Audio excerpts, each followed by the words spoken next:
What's up? What's up? What's up? Good morning, good afternoon, good evening. Welcome to the Me and the Homies podcast. I'm your host, Tayo. Today I'm with the homies from the After5ive Podcast, N8-B and Acee. What's up, y'all? Yeah. What up? How y'all been? Living. My best life. Barely. Still not going back and forth with you niggas. Still. Still. Well, I appreciate y'all joining me. This is episode 2, so I'm excited to have y'all here. Y'all like podcast veterans now. Man, the veteran is an extreme. That's The vet, not the pet. You The feel vet, me? not the pet. Like, and, still in the rookie season, but, definitely got some games under the belt. You feel me? In the podcast game. You ugly as hell. You know what I'm saying? But look, before I get too off task, let's start off with the drink of the day. Nate, what you got us drinking on? Uncle Nearest. What? Uncle Nearest. Are you like up? Ray is like, my fiance is a huge fan of Uncle Nearest. Are you like up on their like history and stuff? I am, and how I even came to learn anything about it is one of my old heads is his nephew. Oh, okay. Yeah. So he was posting about it, put it in like the chapter group. It was like, you get opportunity to support because it goes back and, all that good stuff. So for the listeners who don't know, Uncle Nearest is I don't remember if he was a slave or a sharecropper, but I think he transitioned. He was a slave, and then I believe he transitioned into a sharecropper. so he was actually the black man who taught Jack Daniels everything he knows about whiskey. And years later, of course, a black historian, he came into the relationship with Jack Daniels and told them, she wanted to take on Uncle Nearest, I don't know his last name, his story, and put out there for the world, and they did that through giving him his own whiskey. And I think they have a pretty good relationship with that Jack Daniels company, because I feel like they helped them get things going. And the money goes back to the descendants of Uncle Nearest. Yep. So it helps his descendants who are in college. Part of the money goes to their tuition. And one of the students, I don't know who it is, but one of the students goes to UTC or recently graduated. I know when I first looked it up, they went to UTC. I believe Caleb. Word? That's crazy.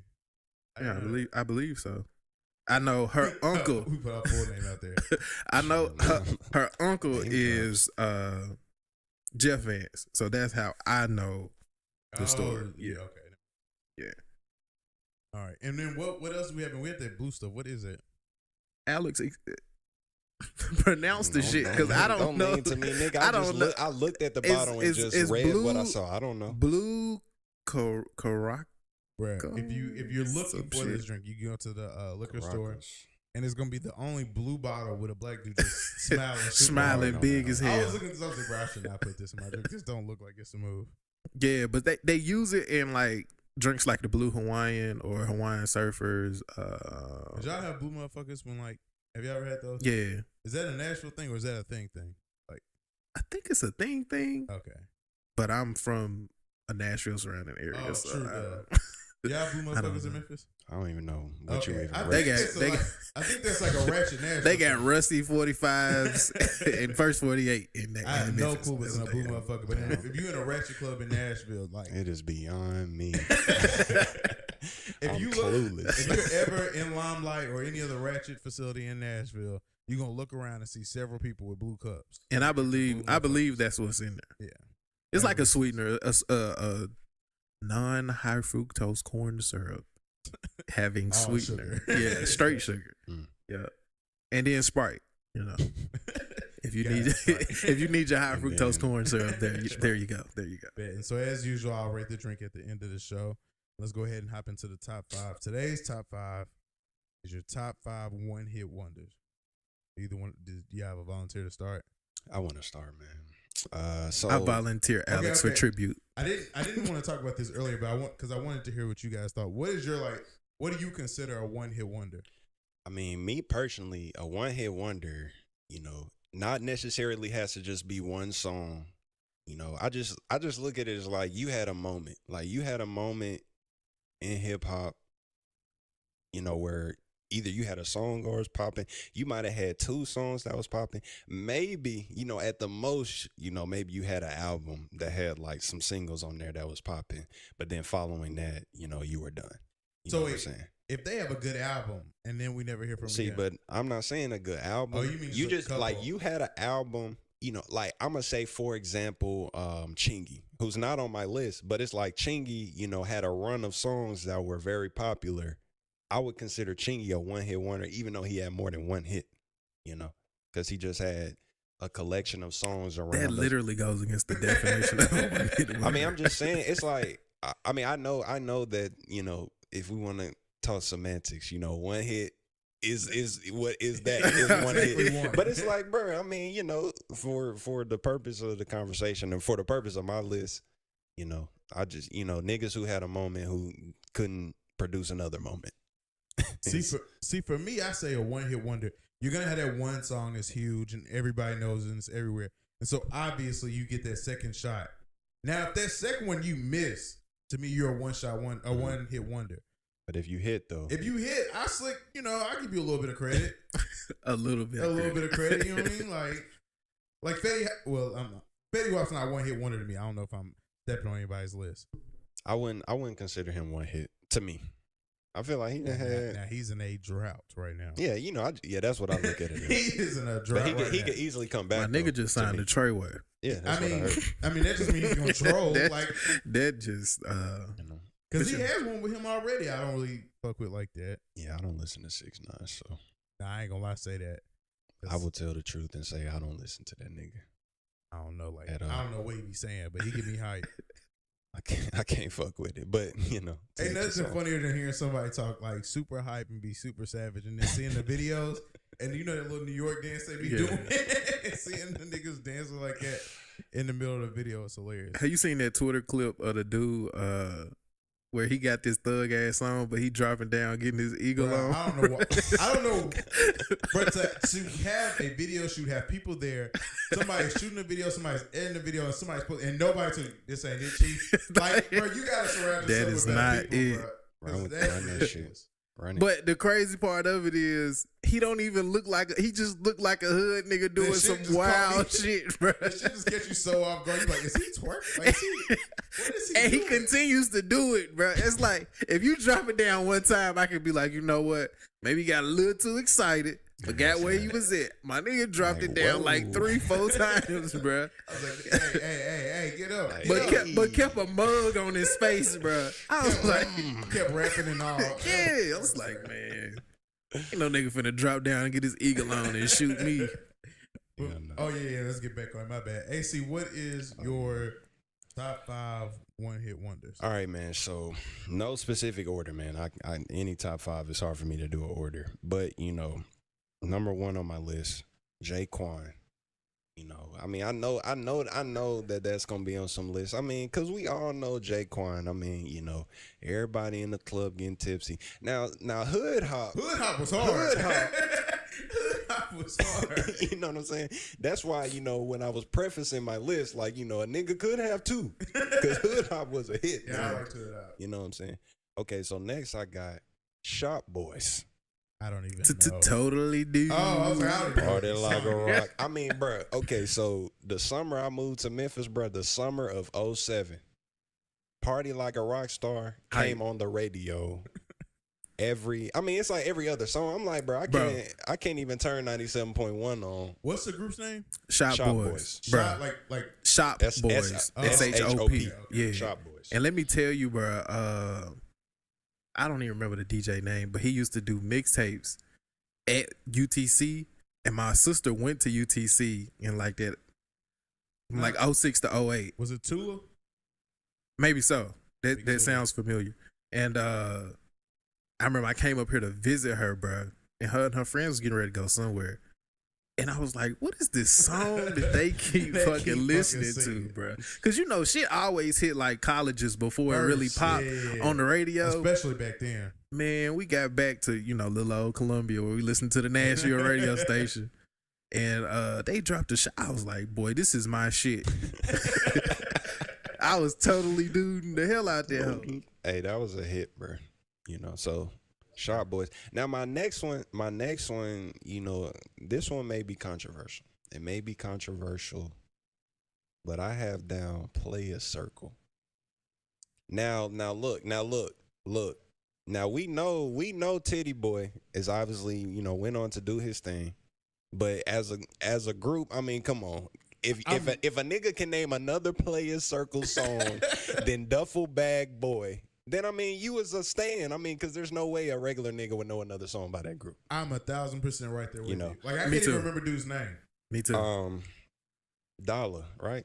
I do Only remember nigga 2 Chainz saying only dollar. nigga- Only thing I ever knew was I remember 2 Chainz saying dollar, but I didn't know that was the other dude's name. I want to say it was Dollar. I could be wrong, man. Niggas could be listening to this like this dumbass nigga. Of course, it was such yeah, but you know, Player Circle. I mean, Duffel Bag. That was it. Next on my list, I have Bone Crusher. So I'm outside of the club, and you think I'm a punk. Hey, the remix was hard. It was. Hey, With Mine. that Atlanta movement was just ridiculous. But yeah, shout out Bone Crusher. And then last I have GS Boys. Do the stanky leg. True. I mean, yeah, I mean, definitely a one-hit wonder. I don't think they should be on the top 5 anything. Bro, the fact that a song named Stanky Leg rose to prominence the way it did, respect from Acee, man. That's all I gotta say, man. Cause the first time I heard this shit on the radio, I thought it was like, you know, like a little prank song that the radio is doing, like some type of parody. You know, yeah, like some, you know, and then I heard it again somewhere and I was like, damn.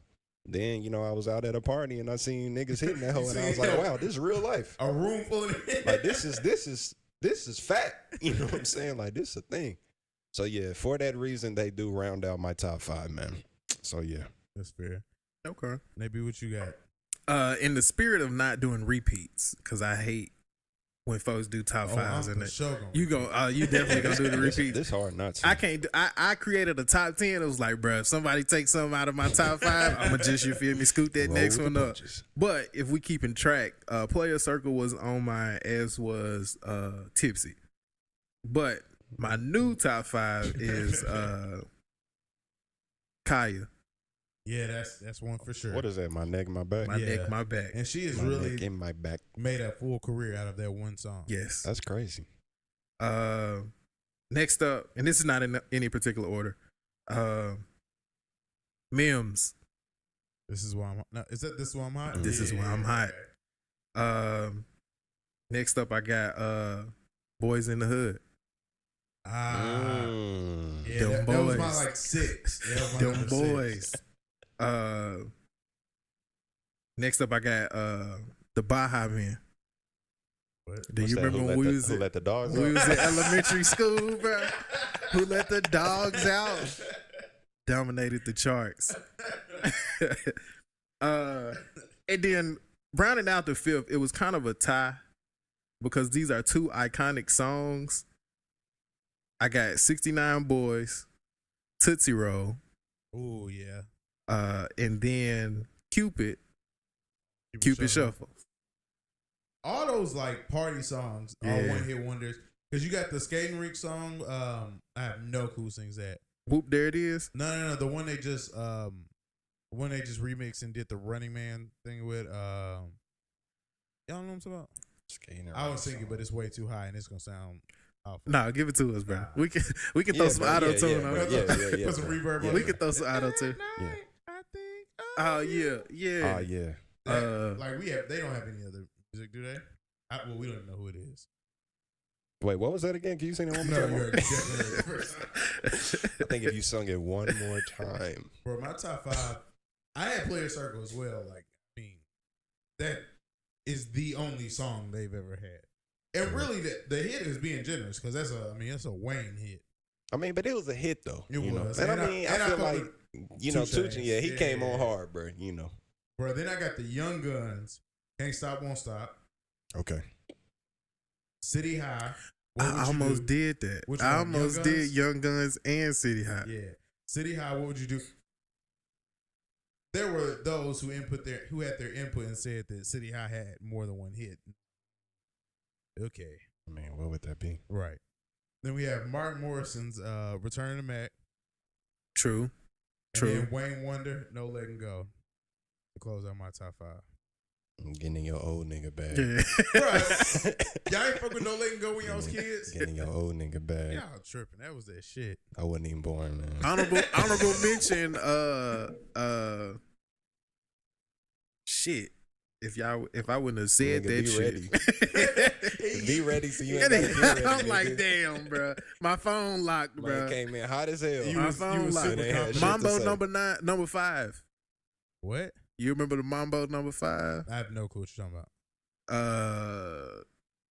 I'm not finna sing this shit. Bro, Mambo number y'all 5? niggas prideful. Yes, you bro. better sing that shit. No. Alex ain't saying shit. Keep telling niggas to sing. Sing that shit. If I need to sing some shit, I will do it. Cause you can actually sing. See, I hate when niggas say shit like that. The a little bit of something in my life. Oh. Yeah. Yeah, I would have never, like, can't guess it. Yeah.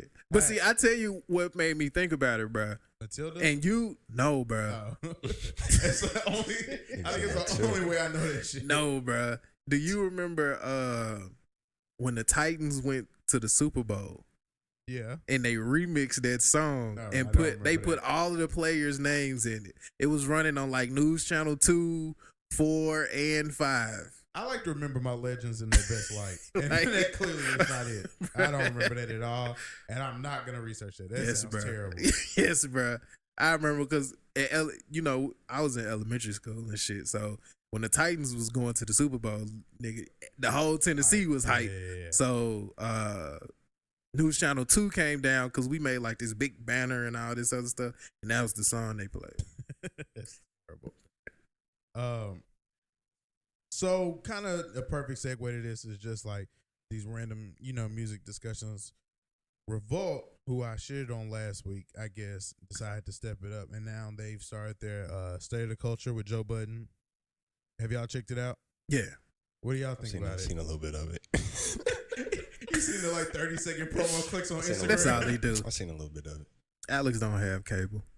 So Nate, what did you think I about do it? not. I like it. I think they 2 episodes in. I like the panel. I think last week Jinx showed me something. Jinx showed a little bit I've more been heart. fucking with Jinx, so I've been He liking showed Jinx. more heart last week. You feel me? I think the first week he was trying to fill it out. The only issue I foresee down the road is I think Scotty Beam is playing really nice right now. Yeah, being chill. And when she pipes up and Remy pipes up, Is Scotty Beam aggressive like that normally? I'm not familiar with her. I'm not gonna say she's normally aggressive, but she can get there. She can definitely she can get there. And I think you saw glimpses of it because she was like a diehard like Kanye stan, because she went through a period of time in her life where she was like recluse when she was in college, and because she went to Clark. Oh wow. So she went from like New York, living, how you live in New York, Right. and then came down south, and then she just went through like Culture shock. yeah, she did a lot of fighting and shit like that. Wow. Damn, So man, at you be certain reading points- bios and shit, don't you? I mean, this nigga be having so much information on this. So at certain points, she said she would recluse, so she would just play certain songs over and over and over again. And Kanye and Kid Cudi kind of two helped her people. get through that. So Okay. she has an affinity, especially for Kanye. So when you saw, I think it was the first episode when they like really went in on Kanye and shit.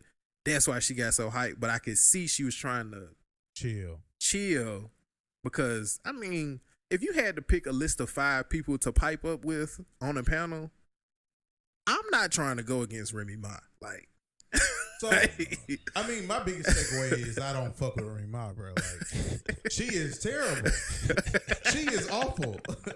Bro, it's basically like, bro, Jinx, I feel for him, bro. Like, I really feel for him, because it's just those conversations like when you're in a barbershop and you're trying to make like just a logical argument or statement with somebody who clearly doesn't, isn't all there. And, BX all day. and they just so crunk. and then those are always the people that everybody like gasses. Joe being there just gassing. I'm like, she's wrong. Cause she's mad aggressive. Bro, I don't remember if it was this week or last week, but she was just like really standing on like black people don't protest. We don't like. Yes, Jinx was black trying people. Did black people protest? We don't care about how white people view our protests. Well, for one, like Jinx was just really trying to explain to her, like, the target audience behind Black Lives Matter is not black people. Like, even like, no matter how you feel, if you don't think black people value themselves enough, that's not who the target audience is for that. We, in general, know that our lives matter. Yeah. And she just was like, no, we don't. And I'm like, okay. All right. We have a disconnect. We clearly have a disconnect. Then she was just like, you don't see us they not protesting Timbaland. They not protesting Tommy Hilfiger. I was like, all right, okay. I already see where we're at. Both of those rumors have been debunked for a decade now. Like both. Oh, like, they was talking about them like they was fact. Yeah, and Joe was like, yeah. I just got back on the Tommy Hilfiger wave. I'm like, dog, y'all know this is like my nigga. Years ago we decided, yeah, that never happened. Bro was like, he said Tommy Hilfiger said, I don't like when black people wear my clothes. Because it lessens the value. It lessens the value. He said on Oprah. He came on Oprah's show and said, this is my first time ever being on here. Like, I'm honored to be here. But and he was like, I know, I've heard what you niggas been saying in the streets. And I just want to let you know, I did not say that shit. And I'm just like, yeah. But the real issue is, Remy has that like overly aggressive, dominant personality all day, every day, and she's by far the least experienced person just in this arena. Yeah. So it's just, she's just gonna have to really humble herself and be like, all right, I need to learn, and I don't see that happening. And Joe be putting a battery in her back every week, so I'm just like, that's literally why he chose her. Yeah, so I'm like, I don't know how this will go. But see, I think she plays a certain role in that, because she the only person who Joe know he can't overtalk, and if he say some fuck shit, if it sound like fuck shit to your average Bronx nigga, Remy gonna say, "Oh, you bugging? Stupid. Are you dumb? Don't call me stupid, dog." Yeah, I'll be like, hold on, chill. Right, then so like she made a point, and Jinx had a completely valid point. That a completely valid stance that he was debating her with, and she didn't try and deprove his point at all. Mm-hmm. Deprove is definitely not a word. I'm 2 for 2. Yeah, I was gonna let you cook. Yeah, we roll with it. She tried to debunk it, or she didn't try and debunk it at all. She just was like, you just sound like somebody who's never experienced nothing. Mm-hmm. You just sound like a privileged nigga. Like you just don't. And he was just like, bro, like, why would you even come for me like that? Like, I was just like, that wasn't even necessary. It wasn't even it wasn't like you was talking about gun toting and stuff. It was like talking about being discriminated as a black person. Like, I'm sure he's experienced that at some point in his life. And then he had to get in his bag. Like, you don't know how many people I done lost over this shit. Like, what? Like, you know that's gonna so Jinx is like mad at this point. But I fuck with Jinx. I was like, bro, I feel for dude. Like, this is gonna be long. It's gonna be stressful every day going in there. Trying to talk to Joe Budden and Remy Ma about logic. Yeah, you cannot be logical with two people like that. They won't accept that. That's why half the time you just see Scotty Beam just over there, like her facial expressions tells you how this conversation's gonna go. She just be out of something. She's like, yeah, this is bullshit. I'm not talking. But with all that stuff, and that's something that we want to talk about with rap, with them being older, I'm glad to have Scotty Beam and Jinx on there because they're not young like 21 or anything, but it's good that they're younger because they can just explore the different generations of rap. And Nate, I know that's something you wanted to talk about was just how much rap has started to change over the years, and just even the things that we value in rap before, like lyricism and like that shit is not at all the front runner and the most valuable parts of music anymore. And it's just crazy to see how it's changed and how it affects, society and like what the kids and people value. I don't. Where do y'all attribute that? Like when would y'all say y'all noticed that big shift?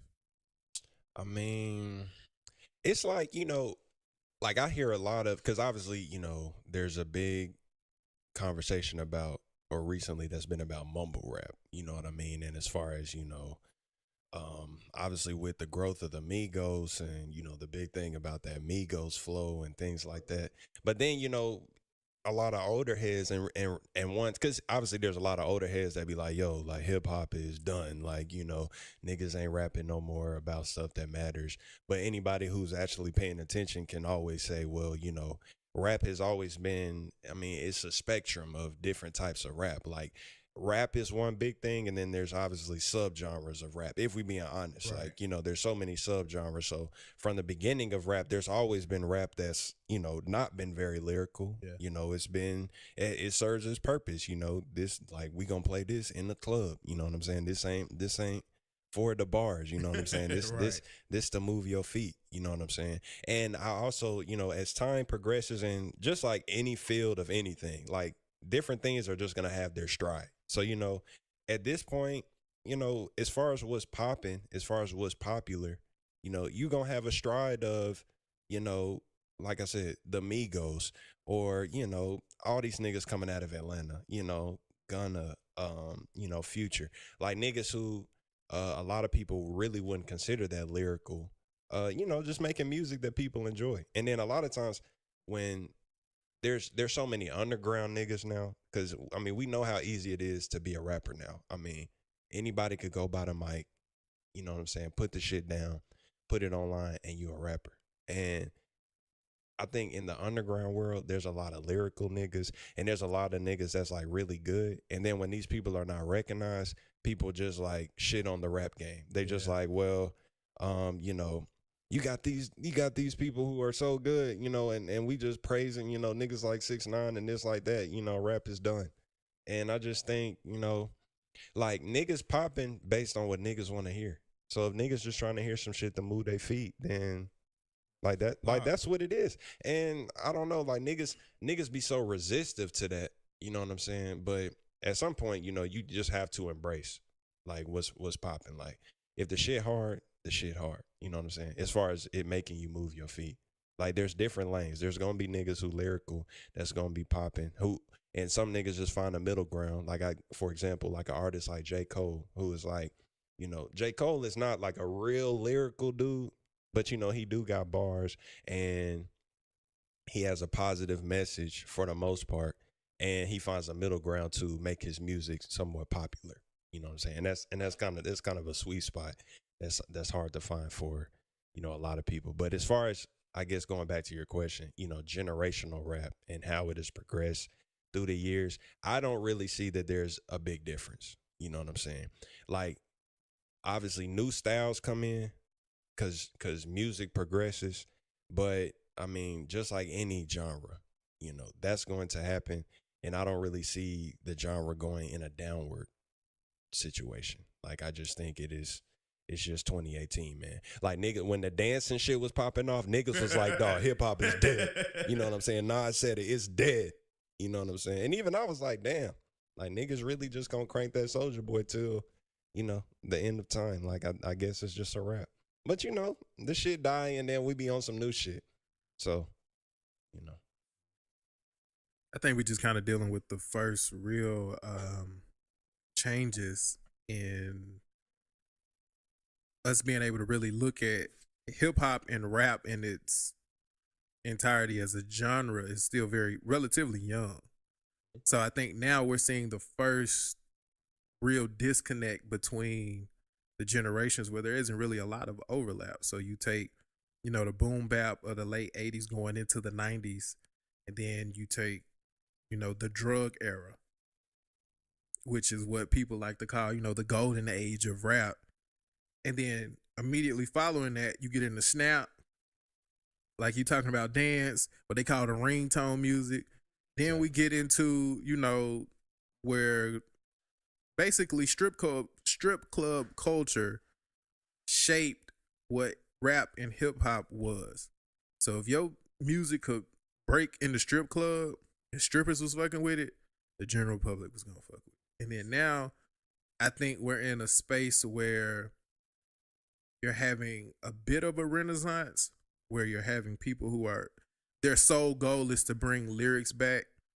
And then you have people who are of the what they're now deeming the SoundCloud era, where, like you said, anybody can be a rapper. And I think like the internet has changed the way that we consume music, both positively and negatively. And I think the issues that we see in hip hop right now are more so due to the ease of us being able to get the music. Like we talk about 9/11 just came up. They talk about, Jay-Z dropped on 9/11. Still went platinum. Whereas now, two artists drop on the same day, depending upon, which artists people fuck with more. Motherfuckers might not even listen to that other album until, the next week. And now that fucks up, they numbers. So I think now we're in a weird space where people are trying to compare old hip hop to what we're doing now, and there's no real overlap. Like people don't really care. Like this younger generation genuinely does not give a fuck about what was done before them. They be in interviews telling them over and over again. I don't know why they still ask them. They be like, "So how do you feel about Tupac?" I don't give a fuck about Tupac. I'm like, "Oh shit." Okay, exactly. Yeah. But this is a generation of people who are not lying just to sound cool. Because it's like, I know we've hit on it a couple of times on the podcast where motherfuckers, you ask somebody who they top 5 rappers are, and they just gonna say Biggie and Pac off top because that's the cool thing to say. Like, oh, you don't got Big in your top 5? Nigga, what type of nigga? Oh, you one of them new niggas. It's like, bro, let's be very serious, bro. I was born in 91. Oh, damn. I'm Big not is dead in 97 or 95? Bro, like I'm not even gonna lie to you. I might have heard 2 Biggie. Like my parents wasn't listening to that shit. Parents was listening to Babyface. I didn't get into that rap music shit until I was really old. Till my sister was old enough to put me on the rap shit. Like that's just me being real. And then, like we said, we're in the South, so what we heard was what we heard. If we heard New York or what they like to call the golden age of hip hop shit, it was because it was what made mainstream. And we got it like 2 months after it was hot, and we could listen to it. Dolo White and Scooby dropped the stupid exclusive, you feel me? And we hear the new shit 2 months later. Right. Like, I mean, to me, I think now just being at an age where I've been able to be the young person that older people just hating on what you listen to, and now I'm being older to where I'm like, okay, this is trash. I realize that basically you're always going to have a generation or a group that's just going to be like, okay, we not fucking with that. And so it's just a ratio. And I think the ratios just change a little bit from year to year of just, more serious music, what is the, the mainstays, the more popular versions of hip hop. And then what's just the younger stuff just exploring and ushering in a new wave of stuff. But to me, the biggest change has been the transition from like the popularization of drug dealers versus being drug users or drug addicts. That's probably been the biggest shift to me. And I mean, I think that comes to like the early or mid 2000s, I guess, where you have Kanye and the Backpack era ushering in where people can be themselves. So now people are emotional. They don't mind talking about their emotions and what they're really going through. And then you have Lil Wayne, and I think Wayne did it, bro. I think he did it because without Wayne, Wayne really to me he brought back lean just really being popping outside of like Texas. Well, I think the emergence of Texas and Screw and that whole time period where Swisher House, Mike Jones, Power Wall, Slim Thug, you feel me? Where they were dominating the charts. People was falling in love with Candy Paint. Niggas didn't know who Kiki was, but they was trying to get, Kiki to spray they shit. Like, and I think Pimp C, like, I know in the South, folks talk about Pimp C like he's a god in the South because of the thing. And then we look at what happened to him and how we lost him. and then how we've lost others, and then I think Wayne was, I'm not gonna say inspired. I think he was a byproduct of a whole lot of that, and he was a byproduct of that at a time where he was transitioning into that best rapper alive. But see, since the best rapper retired. I don't think Houston had that influence that Wayne ended up getting. I think Houston influenced Wayne. That's what I mean. Yeah. And then I think with Wayne, Wayne ushered in the potheads. Wayne ushered in your Wiz and your Currency and all your smokers. And I mean, once niggas started getting high, it was just like, I mean, a pill here, a pill there, like, you know what I'm saying? And I mean, Wayne said, "I feel like dying." This nigga dropped a song. I am sitting on a cloud. Dying. That song was so hard. Hey, and at the time, it's like, okay, like I have the world at my feet. This is the epitome of drug abuse, my nigga. Bro, just hearing that sample in the background being super creepy too. For real, shit was hard. That was it for me. That was right before Drought 3 too. Hey. Drought. Bro, yeah, Wayne. I think just that time period is what really got us here. But I think, and I'm sorry to cut you off, Blake. Good. Wayne, I believe, ushered it in and put it on a national stage. And you said a name that when we talk about like his influence on music, I think we're gonna appreciate it a lot more in like 10, 15 years. Cause when Wiz and Mac came out, and Wiz was just straight up like, "Hey, this smoking shit is all I do. Is my all shit. I do. I wake up and get high. Like, I am going to make music about smoking." And I think once Wayne put that shit on a national scale, all Wiz needed was one. And when Black and Yellow hit, oh yeah, and then niggas was like, "Oh, this is what he doing." Then they go back and revisit shit. I think that point, like, niggas heard Cushion OJ, and niggas was like, you know what? Lifestyle change. I ain't even smoking. Niggas was really pulling up OJ, smoking Kush. I was like, this was a good combo. But it was really like in college, just seeing how that like was really influencing people, because people weren't smoking. There were people who weren't smoking at all, and you know, Wiz Khalifa. Niggas was still rocking they Dare shirts, cause Wiz Khalifa a month into that, and everybody was just everybody just had smoking. Khalifa in their Facebook names. Taylor gang, Chuck Taylor went crazy. T-God died, nigga. It was, I mean, bro, it really, and so just having that influence, and then it just goes. I mean, you just slowly transition. I mean, Xans, bro, like Xanax is really just like a regular thing to people. Like, people are not afraid of that at all. I mean, you know, it is kind of a run-of-the-mill prescription drug. You know what I mean? Nigga, it ain't like some, like, you know, like you can't get this shit nowhere. I mean, you know, the doctor will give it to you. You gotta know you gotta know the right symptoms to go in there. I mean, correct. But you like, can go get that shit. You know what but I mean? Even I can't just taking it is weird to me. Like, I feel when I hear people just give instructions on how to deal with it, like when you take a Xan, at first you're gonna feel super sleepy apparently, and it's like, and if somebody came and was like, all right, you're gonna take this pill, at first you're gonna feel sleepy, but you gotta push through that, and then you're gonna be lit. I'm like, you know what?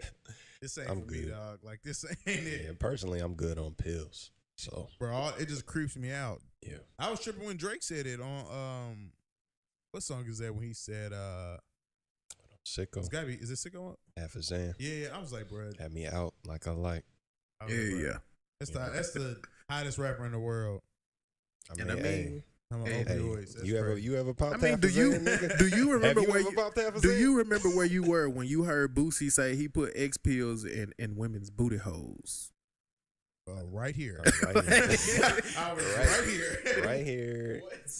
Y'all ain't never heard this song. No. This fine night, I it heard was, that Boosie was I was today years old.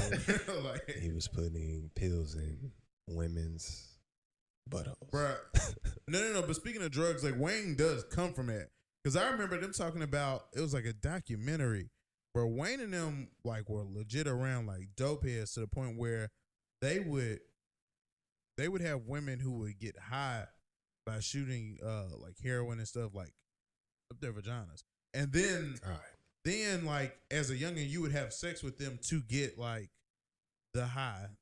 And I was just like, bruh, Lil Wayne was hot at like 15. Too So deep. to tell like throwback stories, I'm like, bro, how old were you going? Too We're deep. dealing with this, bro. That's crazy. Hey, that drug shit ain't no joke. But the drug stuff, and then just like being the open world we have, where Kanye really created that, and that's why he can still exist with all this stuff that he's been doing. Because like those kids are like, I mean, Kanye can't do no wrong. I mean, he can do wrong, Kanye been doing a whole lot of wrong. but like Nate always says, too big to fail. I mean, he's cleaning it up.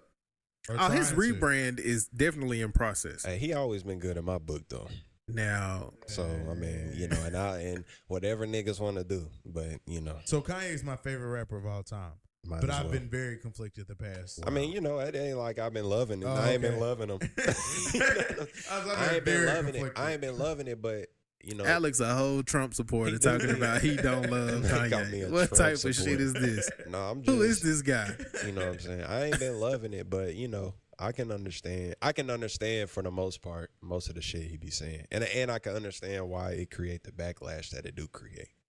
And I'm just on that side. what's funny is he doesn't. Like, I'm always shocked by the fact that he has no empathy. I can't tell. It's like I can't tell. It's If like it's real. unless I'm just in a room speaking with a nigga, because all these niggas that I see on TV and on interviews, it's like it's hard to tell like how they really feel and what they just saying to me right now in this interview. I mean, I don't believe Kanye at all. I assume it's all fake just because of his ability to turn it on and off. I don't know, man. I mean, the mental health aspect, I know a lot of people just, want to dismiss that. But when you really be on the medications, bro, I mean, it really do fuck with your train of thought. So, it's kind of, and like he said, now he like, I'm out the sunken place, this, that, I'm and off the the other. meds. Yeah, basically, he basically came out and said, Ye did that, so you ain't have to go through I'm it. like, bro, shut up. Hey, but for Did y'all real, see though, his when he called out? Bro, can we discuss this, please? You talking about him? Can we calling out, please discuss talking this about shit? them insulting his wife? hold on, let the Yes, train bro. go by. Yes, Okay, bro. hold on. Let me set it up for those who didn't see. So basically, within the past few days, Kanye released a video. He's walking through somewhere in Chicago that looks like a relatively rough neighborhood, but I know Kanye's just the street. I know he's not just strolling down some hood, but anyway. Nigga on South Shore. And he's just walking down the street, and he's taking the time to address Drake, Nick Cannon, and Tyson Bedford, which really I haven't heard of Tyson Bedford since when he was on that motorcycle with Britney Spears. It's like the last time I've seen him. I learned about that today. But apparently he felt like the three of them have all in their own spaces been insulting his wife and alluding to having sexual relationships with her, and he just took the time to address all three of them. I got time today, cuz. Real talk. And I mean, it's definitely worth checking out if you haven't seen it. I mean, to me, I For understand. humor, not for anything. I understand purposeful. Kanye being a little upset. I mean, the Drake thing. Oh, you do. The Drake thing. You it's understand. like just a little bit though. Like for the most part, I can't though. Like the Drake thing, I'm just like, I don't know. Really, Kiki. I mean, really. I mean, How many Kims do you know in your life? When has Kim ever not been a short enough nickname? Like so your you name- go your and you name like, Kim, oh, but we calling you Kiki. but we gonna call you Kiki. And Come then, on now. like, who the hell has ever Kim Kardashian of all the Kims? Have y'all seen the conspiracy tweet though? Like that. So there was a conspiracy tweet that, oh, Drake has definitely smashed Kim Kardashian. And they like basically point out all the lyrics Drake had within like the last album and the past few features. Mhm. And that was a big thing on there. It was like Kiki, he's definitely talking about Kim. It was naming all these instances that we would know of Kim Kardashian being referred to as Kiki. And when I saw it, I was like, oh, this is, trash. Nobody would believe this. Apparently, Kanye feels like it's very valid. The same Kanye who jumped out the window at Wiz and was like, Khalifa Kush. KK. What you mean by What you KK? mean by KK? Nigga? That was Keep hilarious. my wife's name out your That mouth. was hilarious. I'm like, nigga, what? Hey, he protective of his wife, man. What more y'all want I from the mean, nigga? if your wife, Damn. I mean, Damn. if your wife, okay, I was like, you got to troll her. 'Cause I was like, if your wife mean- has the names your wife. on her resume See, look. that she has, Look, don't be speaking on Kanye wife like that, okay? That's his I wife. mean- That's his family. You need to clearly respect that. he knew who she. First of all, Just watch your words right now. Let's get okay? let's get into who he chose to address and who he chose not to address. Okay. So he chooses to address Drake, which, if I'm being completely honest, I ain't even know shit about Kim Kardashian potentially having a nickname Kiki until I seen somebody tweet about the shit, and I was like, when the hell has anybody ever called Kim Kardashian Kiki? That Like, ain't never been no nickname. Y'all want to be black that bad that you just making up. I mean, I was like, I would never know if that was her regular nickname on the show. I wouldn't know. So I was like, whatever. I'll let him live. I guess I roll with that. Now, as many Kikis as Drake has probably smashed in his life, you think he give a damn enough about Kim Kardashian to make a song indirectly at you? Do you love me? Like, I just don't. I don't see it. So off top, I was like, bro, this Drake shit. He just continues to have Drake's name in his mouth because he caught most of the heat from Drake and the beef, bro. Pusha T caught a couple. He caught a couple darts. Yeah, like, what did I do? Kanye took. So this is, in my opinion, this is Kanye's way of saying, "Oh, you had me fucked up. I was just off the meds and I couldn't defend myself. So I'm coming for everything that's mine." Now let's talk about Nick Cannon. No Nick Cannon. We don't know who the fuck Kim Kardashian is, and we don't give a fuck about Kim Kardashian.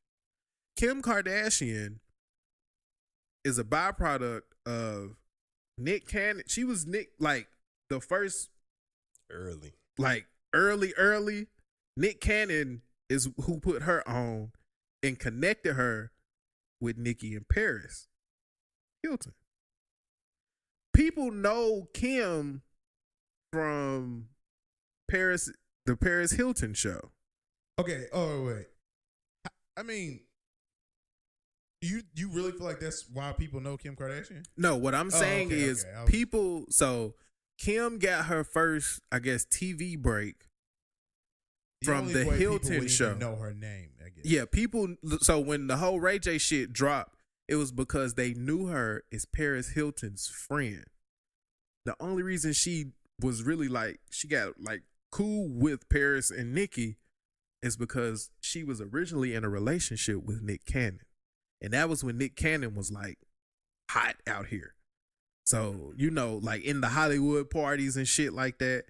And so when they ask him about Kim, usually it's because all of her fame that came down the road directly ties back to her interaction, however long it was, with Nick Cannon.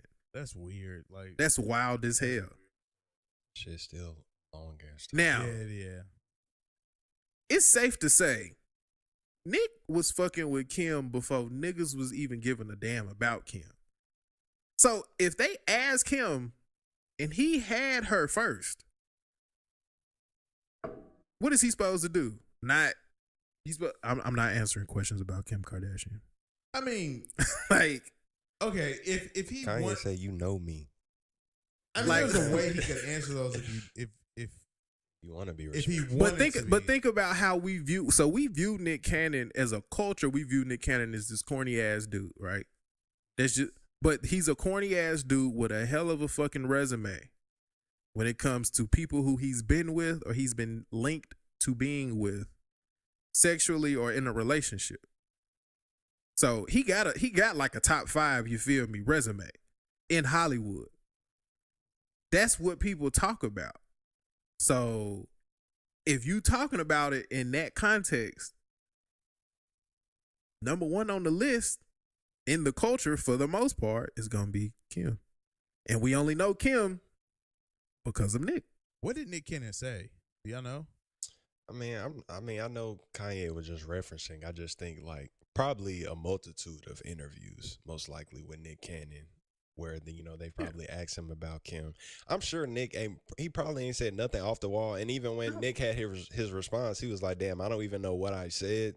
Because, bruh, that really offended you. When Nick goes on these podcasts and these interviews and shit like that, they talk to him about like 2 or 3 different things. They talk about how he was in a gang and changed his life and became an actor and child star, all that shit. They talk about his resume and the notches on his headboard. And then they talk about life with money and Mariah and all of that shit. Like, them the 3 points that wherever he go, they gonna try to hit that shit. So it was probably a passing conversation, and Kanye took it to the next level.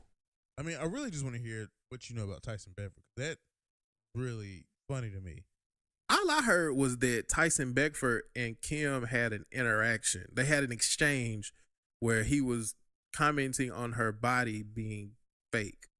And she made a comment as if, I don't know if it was alluding to his sexuality or maybe they've done something and she wasn't pleased, whatever the case may be. She basically said something like, "Oh, we know why you don't like my body."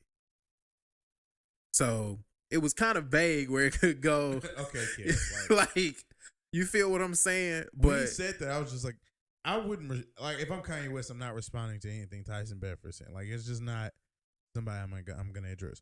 But I mean, with Kanye, I just don't you knew, like, that she had these relationships around Hollywood. There's no way I'm gonna give energy or be reaction. But I can understand. I see both sides. I can understand how he feels. He made a whole song about what his life is currently. It's called Gold Digger. You think Kim's a gold digger? No, I'm saying that everything that he described in the song Gold Digger. Go back and listen to Gold Digger. At the end, get on and leave. Like, listen to Gold Digger. As like Serena, Trina, Jennifer Lopez. I mean, think about it. I just feel like if you're, she been in showbiz. If my girlfriend had 2 left feet and I knew she couldn't dance, and someone was like, "Yeah, your girl can't dance," I don't think I'm gonna lose my mind. Like, I mean, you're gonna lose. I mean, let me not speak out of turn. If your girl can't dance and me, a nigga, like, we done spent time together, and I'm in public saying some negative shit about your girl, you gonna be like, okay, like, I understand niggas gonna say negative shit about my girl, but do you have to say negative shit about my girl? Have you if been you're Tyson Beckford? I'm not gonna care. Yeah, I don't know, man. And if you, I guess maybe they have a personal relationship. I mean, Tyson Beckford, he pretty much, was speaking about Kim and was just like, yo, like, I really don't care for her. She ain't real. Doctor fucked up her surgery. So if Kanye feeling like, damn, so he knows inside information is what you're telling us. Like, damn, like, this is something I wasn't expecting from this person, then, he got a right to feel a way about it. What makes you feel? Why do you think he felt the need to respond now? Well, like Kanye said, I mean, these niggas say out the sunken place. No, but really, I just feel like rebranding. I mean, it's like, Kanye has obviously, and even going back to, because I feel like he just had a recent incident on a red carpet where a reporter, I keep tapping this mic, my bad. A reporter asked him about some shit that Tyson Beckford said, and he was like, yo, like, get this reporter out of here. He's like, yo, either she gotta leave or I gotta leave. You know what I'm saying? So clearly it's been some shit that's building up. The Drake Kim rumors, they've been building up. Because he also mentioned that, he just was upset that Drake ain't came out and, like, debunked the rumors. Yeah. I'm like, it's like, what do you really expect Drake to do that shit? Like, these are like rumors that have, they have basis, but they really don't have no basis. My nigga is fighting people accusing him of rape. Like, come on, bro. Taking paternity tests every other damn week. Like, my nigga is not. He not finna come out and be like, yo, over a Twitter rumor. And y'all slick beefing. Like, what you mean? Like, you apologize, but Drake ain't came out and said, yeah, nigga. Drake still feel like you told Pusha T that he had an illegitimate son. Like, what you saying? And that nigga said, don't come around me with no 350s, nigga. We song just dropped 2 days ago. We just came from putting pen to the pad. Like, come on, man. We was just out there, you feel me? That's what Drake said. We was just out there, But, so, I mean, obviously Kanye feeling the type of way. Now he like, man, I'm going to defend my wife, which I feel like he got every right to do. It's kind of weird what he's choosing. I mean, Nick Cannon, Drake. I mean, these are not people who are really just out here disrespecting your wife. Niggas drop Kim K name in raps every day. But that's a part of the game. I feel like Kanye is like, yo, these are people who I just would not expect to be still shitting on my wife. But you got to know who your wife is. I think he do know. I mean, he know that people are going to shit on his wife, but it's just like, Yo, it's just like, yo, if you know me, if you know my family, like, there's no reason for you to be talking about my wife, bro. I know, like, we know what my wife did in the past, but at the end of the day, like, this my wife, this my family. Like, so unless you just somebody who ain't got no relationship to me, where, you know, you just a person who just love to speak, you know, in fucking shade room comments or some shit like that, then don't be speaking on my wife. You know, it don't matter who, I mean, we know what my wife, I mean, she a woman. You know what I'm saying? It's like, don't do that shit. If going back to when, you know, when 21 Savage was with Amber Rose, like, you shouldn't, if you cool with 21, don't be shitting on Amber Rose. Girl, we but know see, what Amber Rose the been difference in that situation is 21 Savage made it very clear. Ain't no disrespect gonna be tolerated from anybody. And Ye making the same shit clear. No, but see, he not 21 but though. see, Ye made it clear to 3 people. You feel me? Like, my nigga Ray J came out with a whole song telling everybody, hey, I hit it first though, my he G. didn't diss Ray I J feel like a million times. I feel like that situation probably been handled at this point. I mean, they've definitely had to sit down. As long ago as that's been, like, they probably addressed that. Yeah. I feel Kanye. I'm not mad at him. I mean, where was this energy from Kim when Amber was talking about putting fingers in Kanye booty hole? Kim was like, I do that shit too, so. Like, you feel me? Like, shit, this ain't nothing she new. need to That's keep how we that get same down. energy. Keep You that feel same the same energy. energy she had with dude from Donda's house, Ron Fest? Ron Fest. The energy that she back had cool? for That's crazy. Now I wonder how that conversation goes. Like, hey dog, you gotta get your girl. I'm broke. Like, Yeah, that's how it went. That's Yeah. exactly how it went. I'm Yeah. broke. Fuck all the bullshit, man. Can you give me another check? Like, let me write another song for you. I need another song. That's They the said- only reason. Yeah, said, bet. I got That's the Yanni only dropping. reason that conversation even happens. Like, Yanni dropping in 2 weeks, nigga. We got to get to work. bro, he's gonna make the same mistake that I feel like he made with Right. I don't even know, with the whole Yeah. album every It was called Yay. Friday. Not the album, but just the whole good music thing where it's an album every week. Mhm. The him and Chance album and Yandi back to back. It's too much, bro. Like, I just feel like you can't go from being a perfectionist to really just throwing out music every week, like, and expect the same quality. Did we Yes. figure out whether or not Chance the Rapper was an industry plant, or I've heard that about him. do we and not care Black. about that shit no more? What? I don't really know what an industry plan is. A nigga who they put in the game who really was set up to succeed type shit. I mean, isn't that just good business? Like, I mean, I feel like when people consider somebody an industry plant, they just don't consider it like an organic rise to stardom. You know, it's like from the jump, you know, you were provided with opportunities or some type of advantage, you know. And sometimes it's either for, you know, that person's career, or like, you know, they'll say that the industry is trying to push some specific agenda. Yeah, they're trying to shift the culture. Yeah, so, you know, it's like if we want Chance to pop, like, you know what I'm saying, we trying to get this independent shit to pop, so, you know, we gonna let Chance be, Yeah, you know, the like head of that. SoundCloud was at risk of going under, and then And then he saved it. You Chance know the what I'm Rapper pops, and then now all of a sudden SoundCloud is like leading the charge of getting the bill that was just passed, and now Spotify, you know, is doing the open. Yeah, now they finna let, you know, independent people- artists be able to upload their music Yeah, without, so- you know, some third party. That's where a lot of it comes from, but it's like Just rumors. I've heard the sometimes. I don't rumors know. of Chance, and even though some of the rumors have been very valid when you think about it, I don't think he's an industry plant. But what's crazy is they have this assumption that Chance is an industry plant, but nobody questions 6ix9ine. And I personally think 6ix9ine is one of those industry plants, because if you think about the current climate of hip hop and the niggas who have at some point done a complete 180 on 6ix9ine, it's like, bro, these niggas don't do 180s for nobody. shit. Yeah, yeah. Like, Well, his numbers are ridiculous. Yeah, I That's mean- why I'm always like, what is going on with his him? numbers are ridiculous, but it's crazy how his numbers are ridiculous, but the songs with these ridiculous numbers never make it to certain markets. I Never swear, hear them I out swear, loud. 6ix9ine is just not popping in our area, bro. Like he's definitely a New York artist. Like in the South, bro. I just do not be hearing no 6ix9ine. Exactly, but to do those types of numbers, you can't just have the tri-state area. It is strange, bro. Like it's one of those situations where it's like, okay, so he gets. How do you get when people are questioning?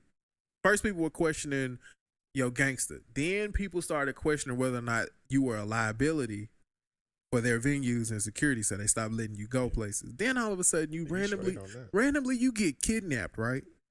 You get kidnapped. We find out about it. You okay? Like 2 days later, you in another country giving out money to poor children. That's what he loved to do, right? And give out 20s and 100s. And it's like this is seeming a little because I ain't, I have never personally been kidnapped. But I don't think you just get kidnapped and then 2 days later you just show back up and you straight. Like, especially if you worth as much if you worth as much money as they say he's worth, niggas shouldn't have been able to get close enough to kidnap him, number one. So the kidnapping I thought was fake. I thought he was just like in jewelry fraud. That's what I heard. Like, see, that's the thing. Man. We don't. It's so many unknowns in this situation. All I know is this fucking Treyway nigga. I have a genuine question. I feel like it's gonna send us down a rabbit hole because Nate, we already down a rabbit hole. Is the Cardi B president, a fan club president? But is Cardi B considered a industry plant? I can see why people would say it. I wouldn't consider her a plant. I don't think she is because she had an organic rise as far as how people knew her. Mm-hmm. And then once she got on, because she had a huge following before she even got on Love and Hip Hop. Then when she got on Love and Hip Hop, it was on a main stage. Now, I do think that the industry latched on to timing. It's like, you remember when Issa Rae first popped with Insecure, It's a Knife was popping. So like, Issa, whether it was 21 Savage or Issa Rae, you feel me? So then all of a sudden, Issa Rae is very comfortable in who she is. Then you have Tiffany Haddish rise into the ranks where she becomes the darling. So it's like in acting, writing, you have this authenticity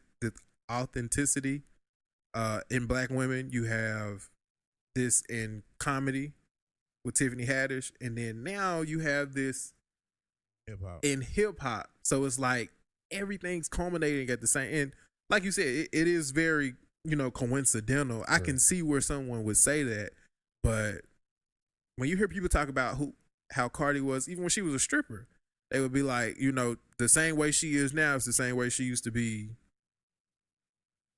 in the strip club. Bro, I went back and listened to her episode when she was on the Joe Budden podcast. Mm-hmm. And this was like early, like before Maul, back when they have Marissa Mendez. Yeah. When I tell you, Cardi, I never would have thought Cardi was media trained until I heard that. Like, I mean, shit. It was you made me want to go back. Bro, I was like, it's crazy, bro. To see people's growth and to see how like society changes, because I know that's something else we want to talk about. But on the podcast in general, and I'm not saying it's like paint him in a bad light because I think it was just of the times. I think this was back in like 2015 I think it was like 2015. Mm-hmm. And Rory, who's probably the most like, conscious about how he speaks on acts, particularly because he's white and I know, it's a thin line. Bro, 5 minutes on that same episode, he drops a faggot. And I was like, bro, just with my 2018 years. That's a different era. Bro, my 2018 years, I said, whoa. This shit is different. Whoa. And I was like, bro, it's just that crazy. F-word, that shit worse than the N-word, goddamn it. Right.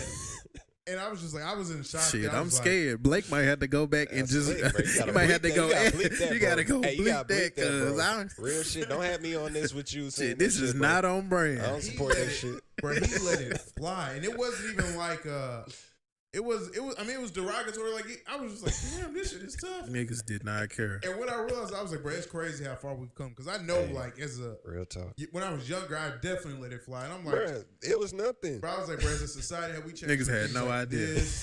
Bro, and just, or just the whole conversation of men and women now, it's just everything has changed. I mean, I think it's for the better, obviously. Like, it's good that we're getting this way, but it's still crazy to me to see how different things are. Like, I didn't even know what misogyny was 2013. I mean, I don't think we know what misogyny is now. But like, that shit changes every day. Yeah, I just keep it real. I don't know what else. Bro, the line is so thin with all that stuff, like with misogyny and feminism and everything. It's just like, it's a constant conflict on things. Because have y'all followed the Supreme Court judge being appointed or being nominated, rather?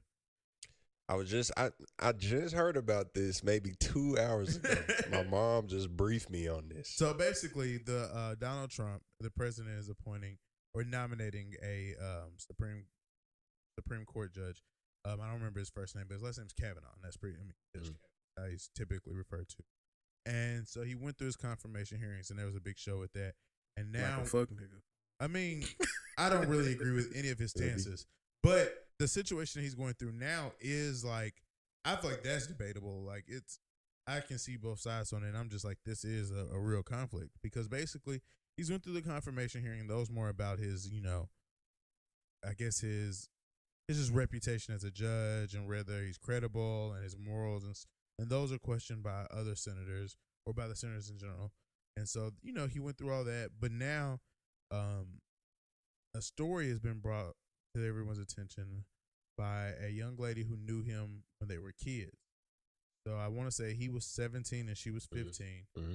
And basically she felt that he sexually assaulted her. They had been drinking and they were in like a cabin. And I mean, the story's out there. You can look into the details.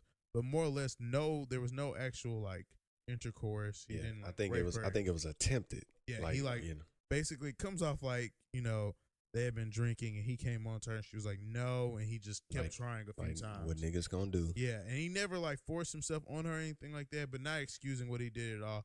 But what's crazy is I'm excusing it. What's crazy is, was it 30 years ago? Yes, 30 years ago. 30 years ago. 30 happened. plus years ago. And now it's coming back up, and they're like, there's just a huge debate on whether it's, is this fair? What, like, should this be, held against him? And, bro, at first, like my first time hearing it, I'm just like, this is ridiculous. Mm-hmm. 30 years ago, he didn't actually do anything. Bullshit.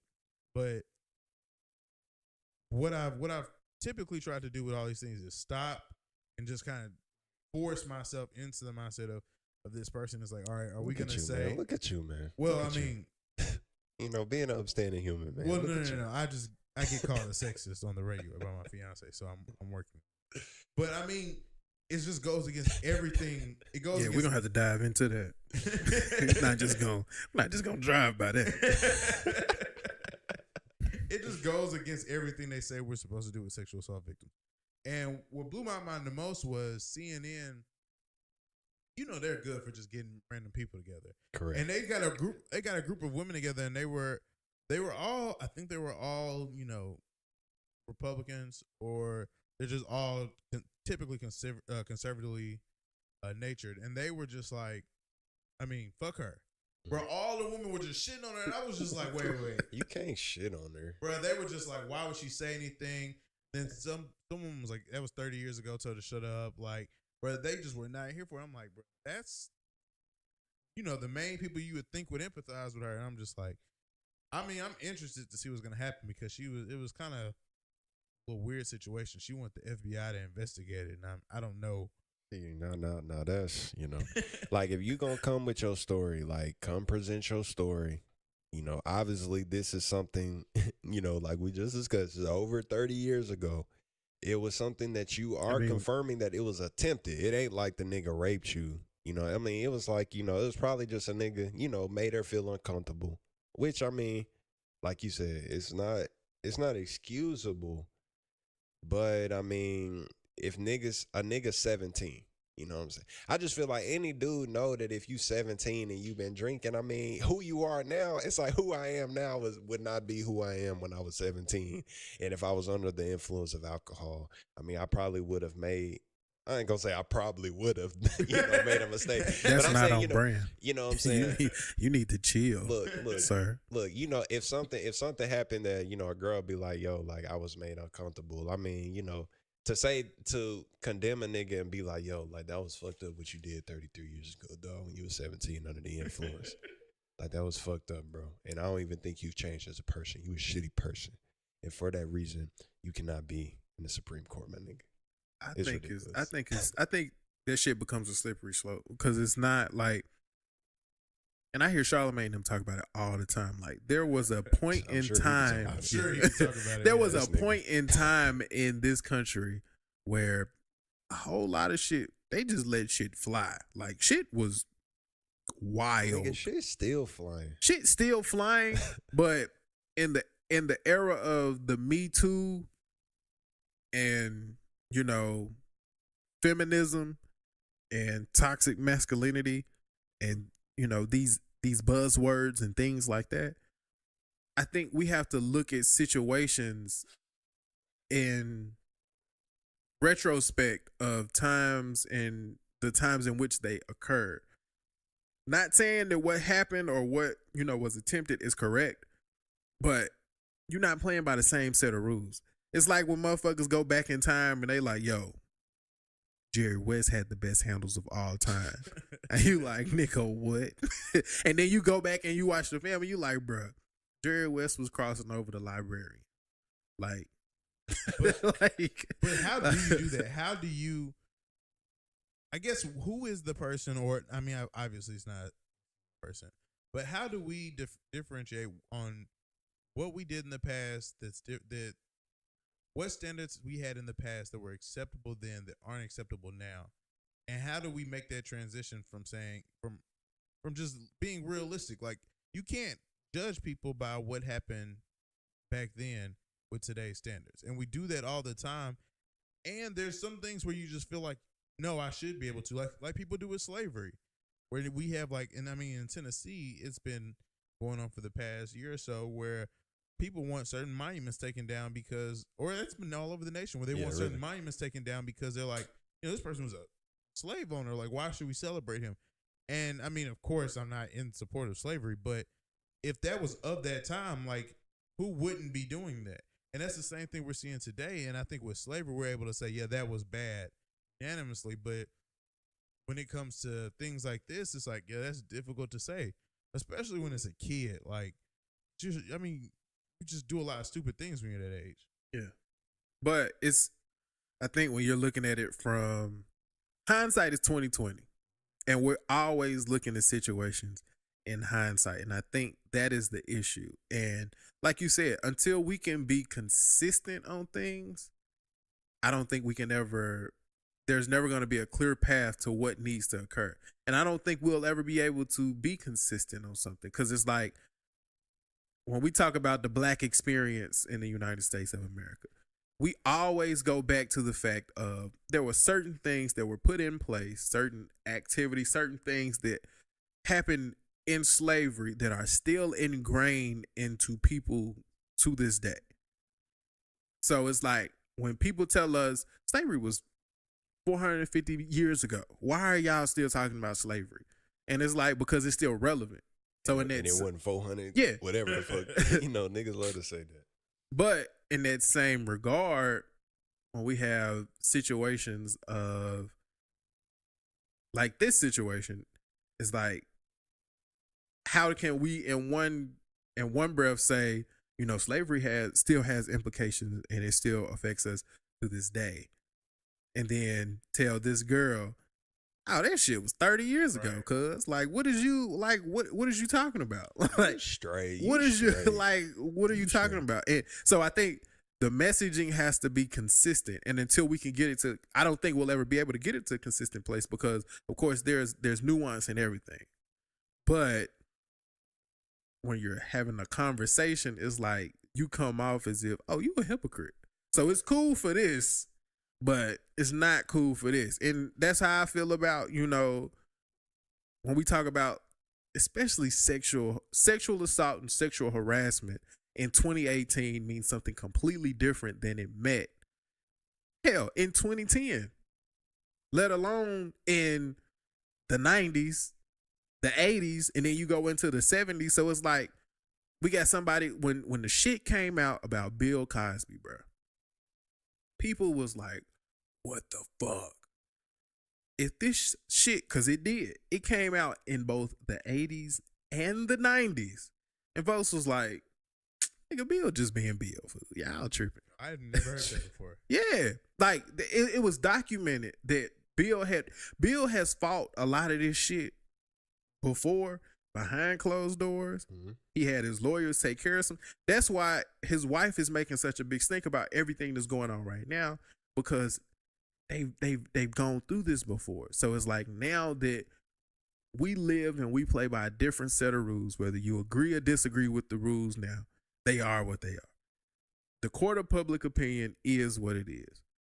He's had more damage from the court of public opinion in, post 2016, post 2015, whenever it was, than he has in the actual court of law over the time frame in which all of these activities were going on. Because there was a point where motherfuckers was like, shit, everybody was doing Quaaludes, because Quaaludes at one point was like how people smoke weed now. So it's like, you can't drop them hoes in the drink though, bro. I get that's a little different. I get what you're saying, but what I'm saying is recreationally, what they were doing is similar to what's going on now. I'm not saying it's okay. But you can't recreationally drop Quaaludes in a hoe drink. She not a hoe. She not a hoe. She not a hoe. In a woman's drink. But I guess in a lot of what he would defend himself with is, these are things that we're doing in there. We're doing. And y'all was dirty. We was doing it. Y'all was dirty, Bill. We was doing. So dirty. It's like, so we move, in the words of Wale, so we moving the goalposts. We moving the goalposts now. And it's like, how do you look back and say, oh, this shit was not okay. In theory, it was not okay then, but it was acceptable. And now it's still not okay. But now we're like, nah, that's not acceptable. Well, they finna send Bill ass to jail, man. I think, ain't Bill already in jail? I think he's been fighting it. Yeah, I don't think he actually in jail yet, but I'm not sure. But I think he's on his way. Bro, what's not funny, but what's crazy is I just read the story the other day. I want to say this kid was in Texas. This kid got expelled from school like second or third week of school for grabbing a butt, grabbing this girl's butt. I mean, damn. Sexual assault. And I was just like, bro, times are really different. It's just expelled. Expelled, bro. Like, I'm like, that's crazy. Yeah, couldn't get really... ASD, nigga, after school detention. What's going on? They expelling, nigga. Bro, I was just like, it's really different. Just like I can imagine being single nowadays. I'm like, I have no desire to be single, just because you are really constantly trying to learn the current standards of today and make sure that you are, being. Bro, I was just so recently, it's messed up to have, like, your initial meeting with a girl, if you're to say, hey, let's go out and get drinks. Because, like, your first thought is, oh, I want to, take her out of her, sober train of thought. And I was just like, yeah, come on, dog. Like, this is so much. Like, you got to think about all that shit. I was like, you can't invite her over to the crib. Definitely no house visits on no initial date. Like you said, can't get drinks. You got to do something very neutral. You know what I'm saying? She has every right to be, shook from you because she meeting a new nigga. Now that one I can kind of understand because niggas are crazy. You know what I'm saying? I mean, all this stuff is learned, just like with Russell Simmons, where like half of his stories, the victims say, like, no, it wasn't any, like, situation where I told them I felt the way. Yeah. He was like, afterwards or the next day, I just felt like I had been violated. Mm-hmm. It was like, you didn't say nothing happened. And when you hear them describe the story and let them take you just on the journey in their perspective, you completely see how they felt violated and how they were hurt. But if you were able to, like, really just take the situation and view it from the other person's or Russell's perspective as well, it's just like he has no clue, and then 20, 30 years later he hears about it. I'm like, this is scary, bro. Like, it's not fair. It's like, I know as a woman, and it don't even have to be as a woman, even just as a person, like sometimes you go through situations that make you feel a little uncomfortable. I won't even say a little. Like they can make you feel very uncomfortable. But it's like, and like we talk about on our podcast all the time, as we're going through life, like we're going through life looking through our lens, you know what I'm saying?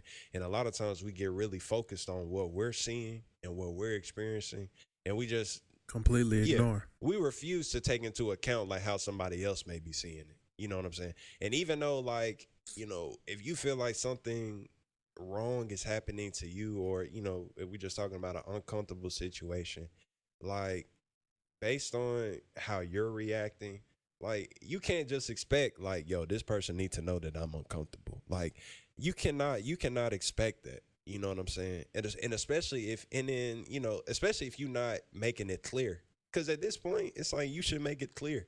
It just reminds me. I don't know if y'all was familiar with the Aziz Ansari situation. That story was crazy. Yeah, where it's like it's a complete situation where the woman, it's like, yo, like, yeah, I did all these things. Like I pretty much, I tried to give him an indication that, I was uncomfortable, but I still sucked his dick. You know what I'm saying? It's just like, what is a nigga supposed to do? Like, what is a nigga supposed to do? Like, just let a nigga know, like, yo, like, I'm really not feeling this. Like, niggas have not gotten their dick sucked for much less. like, just let a nigga know. You feel me? But it's like, I at this point, I do have a lot of empathy for women. I mean, I understand that it's just hard. Like it's hard being a woman, and it's hard dealing with niggas who can sometimes be very, I guess, quote unquote intimidating, or just their actions are very overbearing, and as a woman, you always kind of feel like your safety is in jeopardy at times, and as a man, it's just like, damn, just tell me what's going on. But also when I think about looking from a woman's perspective, it's like, damn, like I can understand how, she may not feel 100% comfortable with just letting me know, like, look, like, no, this is something I really don't want to do, given the circumstances of whatever is going on. So, like Nate always says, man, it's a slippery slope. You know what I'm saying? Gotta hear both sides. I think it's just a growing thing. I'm definitely a hear both sides ass nigga. Gotta hear both sides. I need to hear both. And then when I hear both, I'm not gonna agree with one side. I'm just gonna be like, what? You got your side, you got your side. Where do we go from here? Yeah, like, where do we go? I think it's a growing pain too. I think we're just growing as a society. And that's just one of the things we're learning how to adjust with the fact that, this is one side of the story, but there's another side as well. And you have to just find a way to understand both. And I think we'll get better at learning how to coexist. But right now, yeah, I'm not. I'm excited. I think the struggles, we don't really, I'm not going to say we because I don't want to speak for all men. I think speak for yourself. For myself, when I look at, before a lot of these, societal changes and standards came about, it was easy for me to not think about some of the stuff that women have to deal with on a daily basis. And it's like, you got to take into account and think about, it don't matter if you are, I'm really afraid to get into this because kind of what we were talking, like what we were talking, like what we were talking about earlier. Because when you talk about gender and gender being fluid and all of that other stuff now, like the conversation is, you got to be so careful with the things that you say now. You don't know what you don't know. Because you don't know what you don't know. But it's like, I'll say this. People who have vaginas, their experience differs from people who have penises. And it's like, from my point of view, men. Continue. Yeah, I'm like, what's he gonna say? I will say it for you. Women and men. Continue. So for me, it's like when you think about it, at a certain point in your life, you view women like, you view women exactly like the worst shit that they say, but it's like, it's natural. Like inherently, when you look at a woman, aesthetically, you're looking whether or not you are attracted to this person or not. Everything else is secondary, regardless of what anybody says. So it's like when you take women who are extremely curvy and you think about the experience that they have to have on a daily basis. Like, you take a thick ass woman and just take a second and think about the shit that she has to deal with on a daily basis. And then you take, let's say, a skinny woman and think about the situation she has to deal with on a daily basis. And then you take, let's say, maybe a larger woman, and all of them have a very similar experience, but like you always say, Alex, and through different lenses. Because what one society, like right now in the hip hop community, these super curvy, ass shot, breast implant, lip injection, this whole look is what's being force fed to the hip hop culture. So the pressure that a lot of these women have to either get in the gym, do they squats every damn day so they can get that ass every hour, and do what it is that they need to do so that they can, for a lot of them in their mind, to attract, what people are deeming as a level of beauty. And then you have the ones who are going out here and getting these butt shots and, risking their lives or whatever the case may be. And then nobody thinks about the experience of the woman who may be a little bit bigger than what society says is okay. Or the women who, like, they just naturally are skinny. So that experience is something completely different. And I think as men, we don't think about that. Because aesthetically, and what a lot of women don't understand is aesthetically, a man is just going to look, am I attracted to you or not? If I'm not attracted to you, but you got a good personality, we can kick it. It's cool.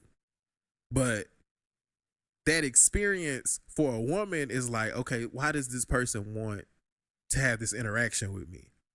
And I think before it was easier for them to be, cool with whatever they wanted to do. But now it's like, I've seen it where it's like an added pressure for you to either be like a super woke feminist ass woman or like your everyday run of the mill woman. Very rarely do you find like the in the middle that is being pushed, because like you were saying, the societal changes. It's like men don't know what the hell to say no more. I think so. I agree with you to a certain extent, but what I think is funny is I think we're in the time of women being able to finally be, different shapes, different sizes, different colors, have different interests, and it's a bigger platform for them, and we don't have those. I mean, we still have them, of course, but we don't have as many of those strict lanes that they have to be in. But what's weird is you still see like what you're describing on social media so much. You see these like really strict guidelines of what women are supposed to be like and what they're supposed to like, and that's kind of weird. I've noticed that trend, but I will say in the real world, I feel like it's the most accepting we've ever been of definitely different people and what their different interests or makeups are. I agree. But with Blake, I don't know what the fuck you was talking about, Nate. That's how it be. But I'm gonna get off of the women conversation because I feel like I'm gonna get lectured later. Take it on something a little lighter like golf. Yup. I'm already writing it down, nigga. Timestamp. I didn't approve this message. At 1 hour 15, nigga. What the hell was you talking about? But Alex or Acee, my fault. A lot on y'all's spot. Alex, man. You can call me Alex, man. That is my name. I didn't know it was out But there. I go by Acee, man. Realest nigga, realest flow. Right. You already know. Like I'm so glad you don't have that damn drop. Like the song say. I have another homeboy 51.9 who raps and goes by the name Acee. And I was like, damn, that's crazy. Is it AC like my name? Well, or is it it's just AC. like AC? AC Noel. AC That's Noel. what he goes by. Well, my name was Ace, but then I was like, damn, it's Ace Hood. I was like, I don't. Damn, Yo, Siri Alexa. is wild. Siri be wilding. That'd be the worst shit ever when you be recording and you say some shit and Siri just start. When I be saying AC, like Siri be activating, bro. They had to be what it's could that be happening on my phone? If I be listening to my music, bro, and in my song it'll be like AC, and Siri be like, "What's good, nigga? Dum, dum, What's dum, good?" dum, Yeah. Nah, but no, you asked me about golf. Oh, I was gonna say on the podcast y'all talk about golf a lot, and I know you probably would you say a lot? I mean, more than any other person. Yeah, I would know. agree. I would agree. Yeah, and I know you just don't get a lot of. Nigga, outlets. don't nobody talk about golf. So we talked about it once, bro. It's a lot. So that's a lot. I was gonna say I know you don't get a lot of outlets to talk about, so I was gonna let you get your golf on. Hey, did you see about the guy who got out of jail because of golf? I did see about that, and I want to make sure we talking about the dude who was like he drew a lot of golf pictures. Yeah. I heard about that. I thought that was pretty neat, man. I thought it was very unique because the dude was like, yo, like I never played golf, like I ain't do nothing like that, but he was. How did he get initially introduced to golf? I mean, 27 years in jail. I think they said like the warden came and like told him to, because he was an artist, so they told him to like redraw like a golf hole. And so, I saw a lot of pictures of his art. I thought that was pretty neat. And then obviously the golf publication that he was involved with got a little bit more involved in his case, which led to his exoneration. And I think it was a case of like, he had a gun. Like he was guilty to some extent, but he just was not guilty for like the murder that they was trying to. Yeah, so he ended up being exonerated from a murder in 1991. And he did, which was weird, was right when he, like, as soon as the crime happened, the guy who, they have now pinned the murder on said, I did that. So I was unclear as to how our justice system is fucking trash. They said bad. Like the article I read from I think the New York Times literally said that the defense lawyers and the prosecution were like, the probable cause was minimal. I'm just like, what? Bro, like when you read the article, it just doesn't make sense. But what it said was he was exonerated from a murder 27 years ago, and but he did have a weapon illegally. Mm-hmm. So he ended up doing, the judge who heard his appeal ended up saying, basically you are guilty for weapons charge. But you did your time. So you did 27 years. The limit for that is normally 15. So go home. I was like, bro, our justice system is so trash. Right. It's anytime you look into something, it's just like, oh, well, this doesn't make sense. It's fucked up, and it's just antiquated as hell. Like the fact that the shit that's still in place is still in place. Like obviously, I mean, a lot of people are aware of how our bail system works. I mean, it's if you poor, you're done. Like if you're poor and you get arrested, like you're done. Yeah, you're done. What's crazy is I don't know if you guys are ever on, I mean, I'm sure you're on Netflix, but I don't know if you ever browse through like those prison shows on Netflix. I was going to watch one either today or the other day, and I was just like, bro, this looks too depressing. And it's just like, what do we think is going to happen to these people that like live in the worst conditions possible and then come back into society? There's no way you're going to be a productive member of society. You would need to be a part of some program that's going to help you get assimilated back into society. Like that should be like a requirement if you're released from jail after serving so many years. But we would never fund some shit that would be reasonable. Exactly. I looked up because of that the best prison systems in the world. I would trade my life for a few of those prisons. Hey, I mean, a lot of places overseas, bro, you go to prison. I mean, it's the way it's actually supposed to be, where niggas is like, yo, we going to actually like try to work with you. Like, we going to rehab you. We not going to put you in some like horrible, conditions where, it's like, going to prison should be about, making sure this person, it's like they need to be away from the public. So this your punishment. You got to be away from the public.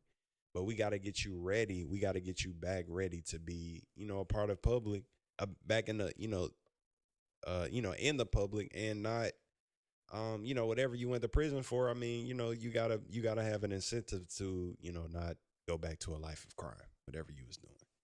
And obviously, our prison systems are not. I mean, it's all about money. Like it's all about money, So it's like, I don't know, like niggas talk about, they want to reduce crime and shit, but I mean, the truth is they don't. At all. It was more crime, more money. It was some place like Norway or Switzerland or something. You get like a condo. I mean, prison. I mean, that's the way it should be. A lot of places around the world don't even use like guns when they are trying to apprehend suspects. Bro, police don't even keep guns, bro. This shit is wild, bro. But we on some other shit, bro. Murder gang shit. Murder gang. Murder gang. Real shit. But back to golf. There's another thing that you guys talked about your podcast that I wanted to ask you about, and I've had a hard time avoiding you asking.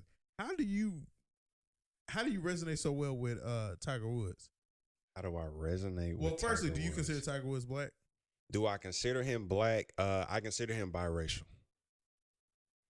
I consider Black. Hey, his dad is black. His Black. dad is black. I think his mom is like Japanese. Long or story something. short, the reason Alex resonates with Tiger Woods because he's a foul nigga.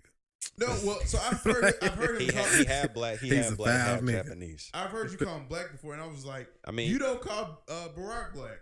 Barack is, he mixed, But he not black like me. But he got black in him. Has some black heritage. Niggas. You know what I'm saying? And Tiger got some black in him, bro. I mean, he not black like me, but it ain't nobody black like me on So the how do PGA you Tour. so how do you define black like you versus what Tiger when is? you got a black mom and a black dad, and they both had to grow up black, and then they had your black ass, and now you black as hell. That's black like me. If your mama white, you not black like me. That's just the fact of the matter. But yeah, going to Tiger, I mean, like he not black like me, but he the closest thing on the PGA Tour, and he just the truth. So like. And what Tiger did to golf, and especially what he did to golf for black people, like niggas. But he's not black, bro. He black, bro. His dad black. Gotta pick a side, bro. You gotta pick a side. He's biracial. But Is his like I said, daddy he the black as closest hell? thing. He Is the his daddy closest black thing. as hell? His dad has passed, but yeah, he black, bro. He black. God bless the daddy. Nigga named Earl. He black. Hey, that's my granddaddy name, fool. I know he was a hard nigga. So Tiger. Tiger is. He is biracial, and if when they asked him a long time ago, he was like, "Yo, I'm not fucking with black folks." He wasn't fucking with black folks till he got this caught fucking all them white women, This how and then black he was people like, work. This how black people work. Tiger was like, "Yo, like I'm biracial, like I'm half black, I'm half Japanese," and black people like, "What? You not claiming full black, nigga? Fuck you." You know what I'm saying? And then he came running back to the culture when he got caught up fucking with them white bitches. He run back to the culture. Yeah, He still didn't care. He ain't pulling no OJ. He was like, no, I'm still. Yeah, Tiger. He never been on no. And even recent, they was asking him about Trump. They like, damn, like how you feel about Trump? You know what I'm saying? With all the racial shit going on, like, is that your friend? Like, he like, yeah, we didn't play golf, like, and he just say he pretty much did the cop out. Like, I respect the office. Yeah, I respect the office. Like, Blake, that is our president. A foul nigga. Hey, I ain't gonna lie. A foul nigga, just like Alex. Alex. Niggas gonna hate me for this. But Alex is a foul nigga. Response. I thought it was a See, Alex is a foul nigga. So he don't wash his hands after he piss. He's a foul nigga, man. whatever, I do sometimes feel like Tiger Woods gets a hard rep because he just doesn't like. But okay, I feel like he gets a hard rep because he just toast the line. He doesn't lean one way or the other. He's just like, look, I play golf. Yeah, like, that's all he trying to do. None of this. He not gonna paint me like the black guy. He ain't no activist. He not going hard for black rights out here or anything like that, or trying to break down these black barriers. Should he though? Like, should he? That was gonna be my question. How do y'all feel about people like that? All black people feel like, if you black, and especially if you're black and successful, then you need to be giving back to the black community. Now, I do think that it's a big plus to do that. And, Tiger Woods has foundations. I'm not going to say that he don't help the black community, but it's like he's not like an advocate for just like black issues, which I don't feel like, you necessarily have to be. Like, as a person, you can do whatever the hell you want to do. There's plenty niggas out here that ain't doing shit for black people. Like, and I'm not going to hold that against you. You trying to do you trying to get your life on track, and I'm not going to hold that against you. You know what I'm saying? I feel a certain way. Like when you coming up, yeah, I agree. Like, handle your business, focus on your career, get it together. But once you reach a certain platform, and Tiger is different because I don't hold Tiger to the same standard because I don't think Tiger's success is solely from the support of black people. Like I think Tiger just dominated, and him and Michael's kind of the same way. I wish they supported people of color more, but I mean with both of them, they're not people who I feel like their success is directly related to just their support from the African American community. But I do feel a way with people in like the public sector where your craft is just opinion. Like if black people like you and they've helped you get to, you know, a prominent place in your arena. Like I feel a way about Drake. Like Drake be bone quiet. Like don't say a word. Look, man, God's plan. Then he just give out some money. What more you want from that nigga? I mean, what more you want from that nigga? Drake be silent. Look, silent. I've been moving corner, start no trouble with me, nigga. Bro, I don't be right. Now Drake, you know, Drake, you know, then he just give out some scholarship money. You know what I'm saying? I mean, to like the University of Miami. You know, I mean, he doing what he can, man. They said, "Oh man, Drake got on the FAMU jersey." Shout out to Drake. He said, "No. This is DeMarcus Cousins' high school jersey." No. You gotta try to relax. I'm like, bro, Drake, relax. I'm like, Drake, bro, you got just do something, bro. Like it's just always with Drake. I feel like he exploits black people. I don't feel like he Jersey. I just don't feel like he ever, you know, just goes out there on that limb. And I get like you are that big of a star, you don't want to risk it, but bro, you too big at that point, bro. You too big to fail. And this is my take on it. I think when you reach a certain level in uncharted territory, although we all have personal responsibility, whether we choose to say, hey, I want to be a spokesman for, you know, a race that partly or fully represents me or not. But I think when you break barriers in ways that has not been done before, you have an obligation, because with great success comes great responsibility. And I think with people like Tiger, you do a disservice when you don't utilize or take ownership of the responsibility. It's just like with tennis, right? We give a damn about tennis in America because of Venus and Serena. You mean black people? No. Oh, you mean just people in general? People in general, I would disagree. Because people in general, especially let's just take America, right? Mm-hmm. People in America care about tennis because of Venus and Serena, because before Venus and Serena, there were no Americans that were dominating or even relevant in tennis. Period. Not to the effect of Serena and Venus. Exactly. So that's my point. Yeah. When you reach the pinnacle, the height of your sport, like if you look at tennis as a whole, the draw to tennis is Serena Williams. Because Rafael Nadal has issues. Say the truth though. But I think he's number one in the world too. He has health issues, right? He does. So the most dominant athlete for the last 10, 15 years in this particular sport is Serena Williams. So from an American standpoint, when you have an American dominating a worldwide sport, she has a responsibility to do some of the things and say some of the things and speak on some of the things that she speaks on. Tiger Woods, because that's a predominantly white sport. Correct. Right? Tiger Woods is in probably the most predominantly white sport, the most traditionally white sport, and he's a person of color. So when you make a decision to not speak out against certain things or to remain quiet on certain subjects, it's as if you're completely negating that responsibility.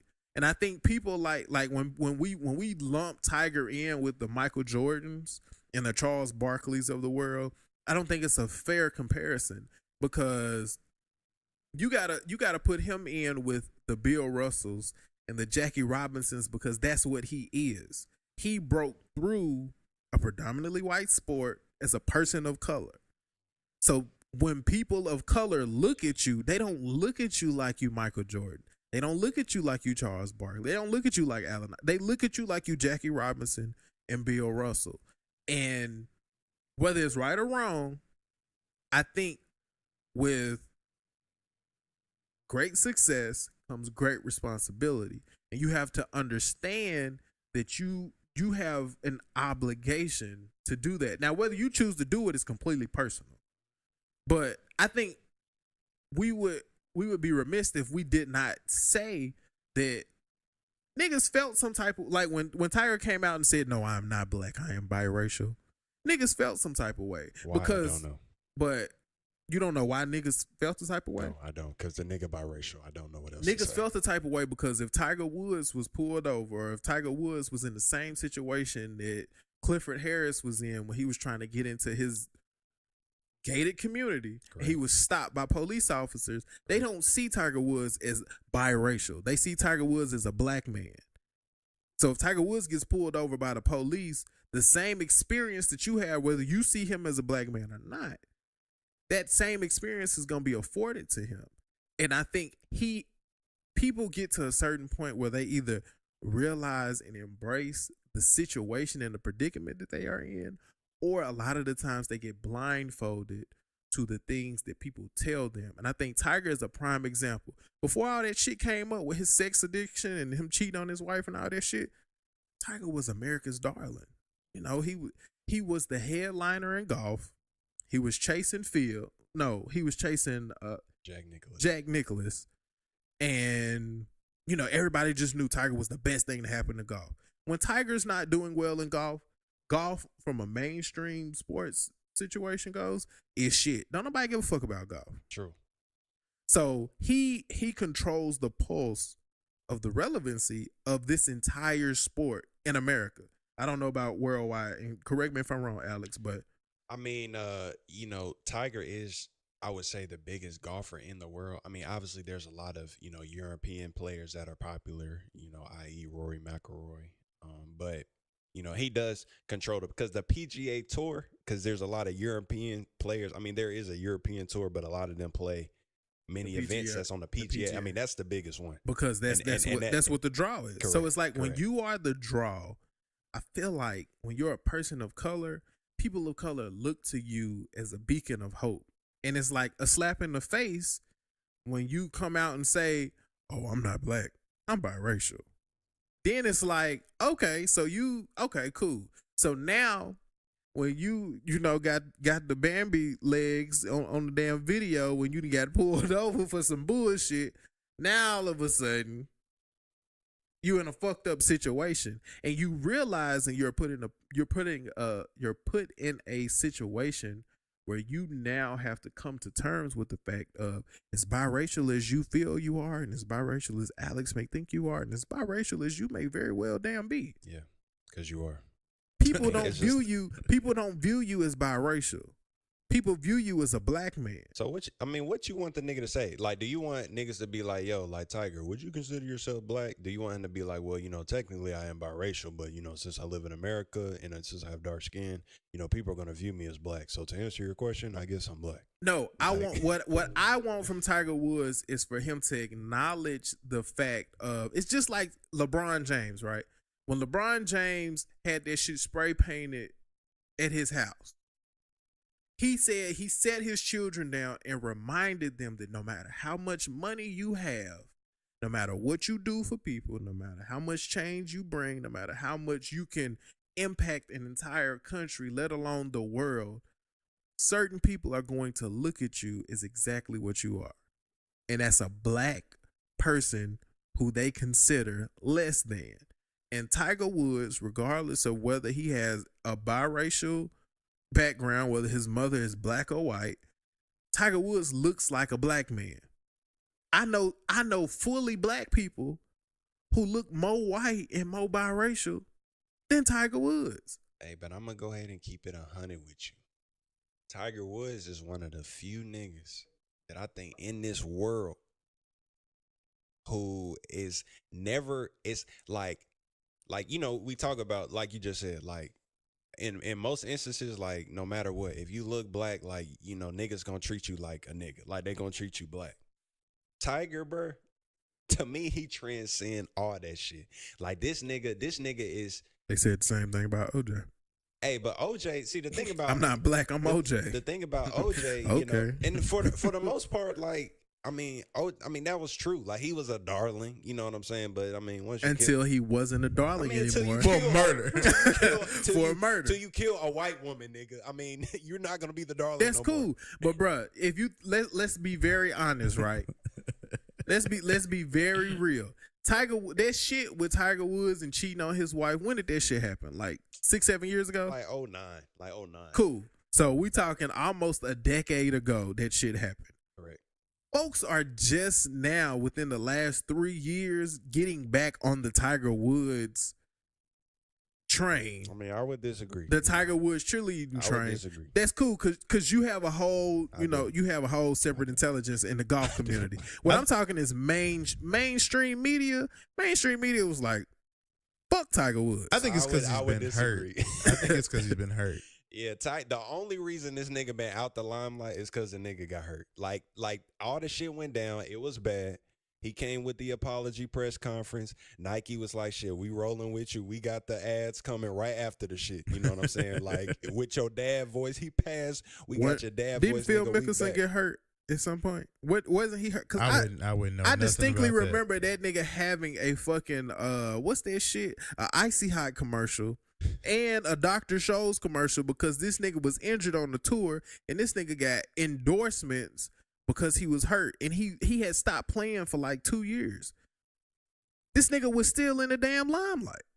So it's like, you telling me Tiger Woods, the biggest golfer, this person who keeps golf in our minds and in our hearts and make us care about why the fuck they got a golf segment in the top 10 on ESPN. He gets hurt and has this scandal with his wife, and now all of a sudden, we kind of don't give a damn about Tiger. We just like, shit, I think Tiger's done. But this white man can have injuries and not perform and not go out there and play and gotta leave early and all this other shit. My nigga is still getting commercials. My nigga is still out here. Pub in Lincoln. I mean, wait. Let's take a step back though. So in general, do you feel like celebrities have to represent their audiences on like a social stage? Do you feel like that should be a requirement of them? Because I feel that way about Kevin Hart. I feel like he doesn't. And then I was kind of annoyed that he kind of played the black card with his little riff with Cat Williams recently. And I was just like, you don't never stand on no platform for us normally. Like, I don't ever hear you say nothing about us. Question. And I don't want to divert the conversation. Mm-hmm. But you about to. Already know.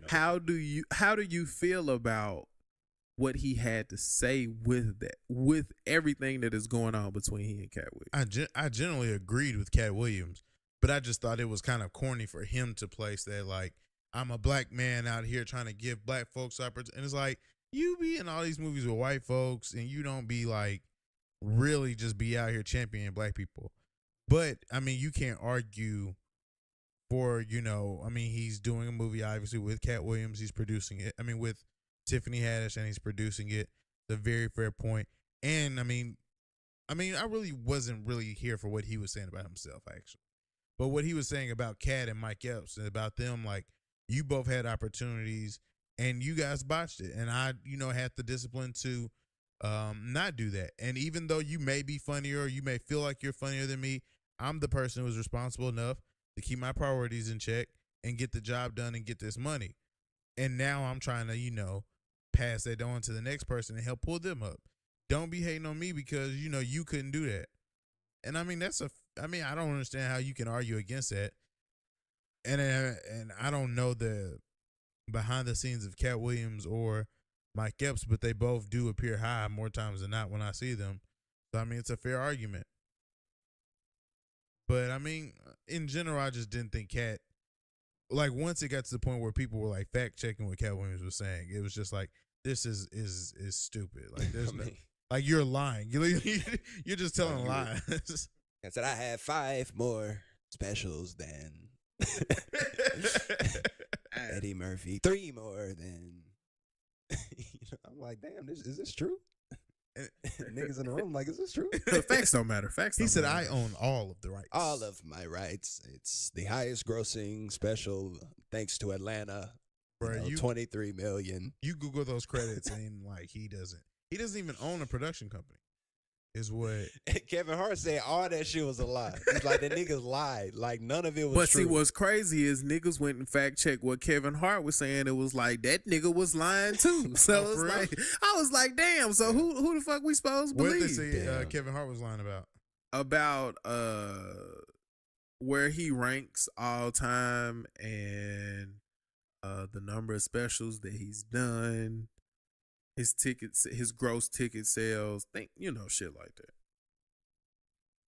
I mean, I'm more inclined to believe Kevin Hart. Exactly. Because, he doesn't have anything else. Like, he's like, I can stand on my numbers and we see them. He does arenas. Just like if he's saying he doesn't do those numbers, how is Cat Williams doing those numbers? I mean, we know what Kevin Hart do. We know this nigga, selling out shows at a ridiculous rate, a ridiculous amount of tickets.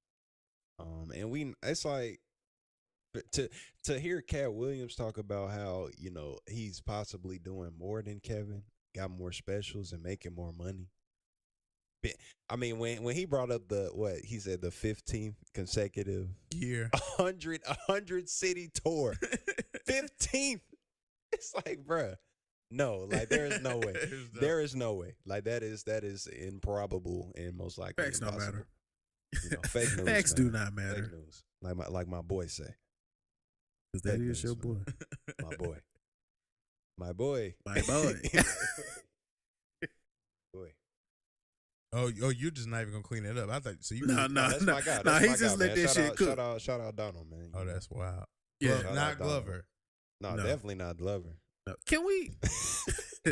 Because I didn't get a chance to really just go off on this nigga, Donald Glover, bro. Why are you going off on Donald Glover? Why the fuck do we sit up here and act like this nigga is Hype Williams?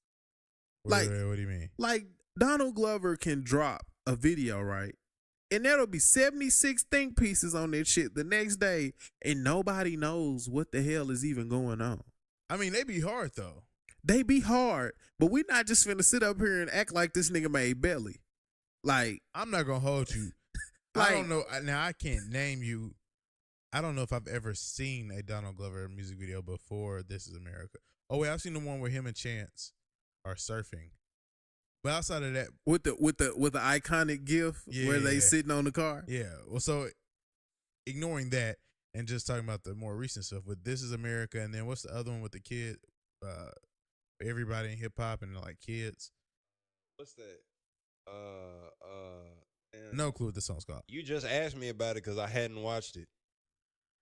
Anyway, these past two videos been hard. I'm off the Uncle Nearest because I ain't even, you feel me? You sleep on. I'm 2 cups in because on Childish Gambino. He been hard with these videos. I mean, this is my thing, bro. As with most things that happen within the culture, we don't take into account that we can appreciate some shit for what it is and just leave it at that. Like, my nigga shouldn't be getting no Video Vanguard award for shit. Like, my nigga got 2, like you just said, bro. Before This Is America, you had never seen a fucking video from this nigga. Like, so why are we seeing some hard videos? He has 2 hard videos, bro.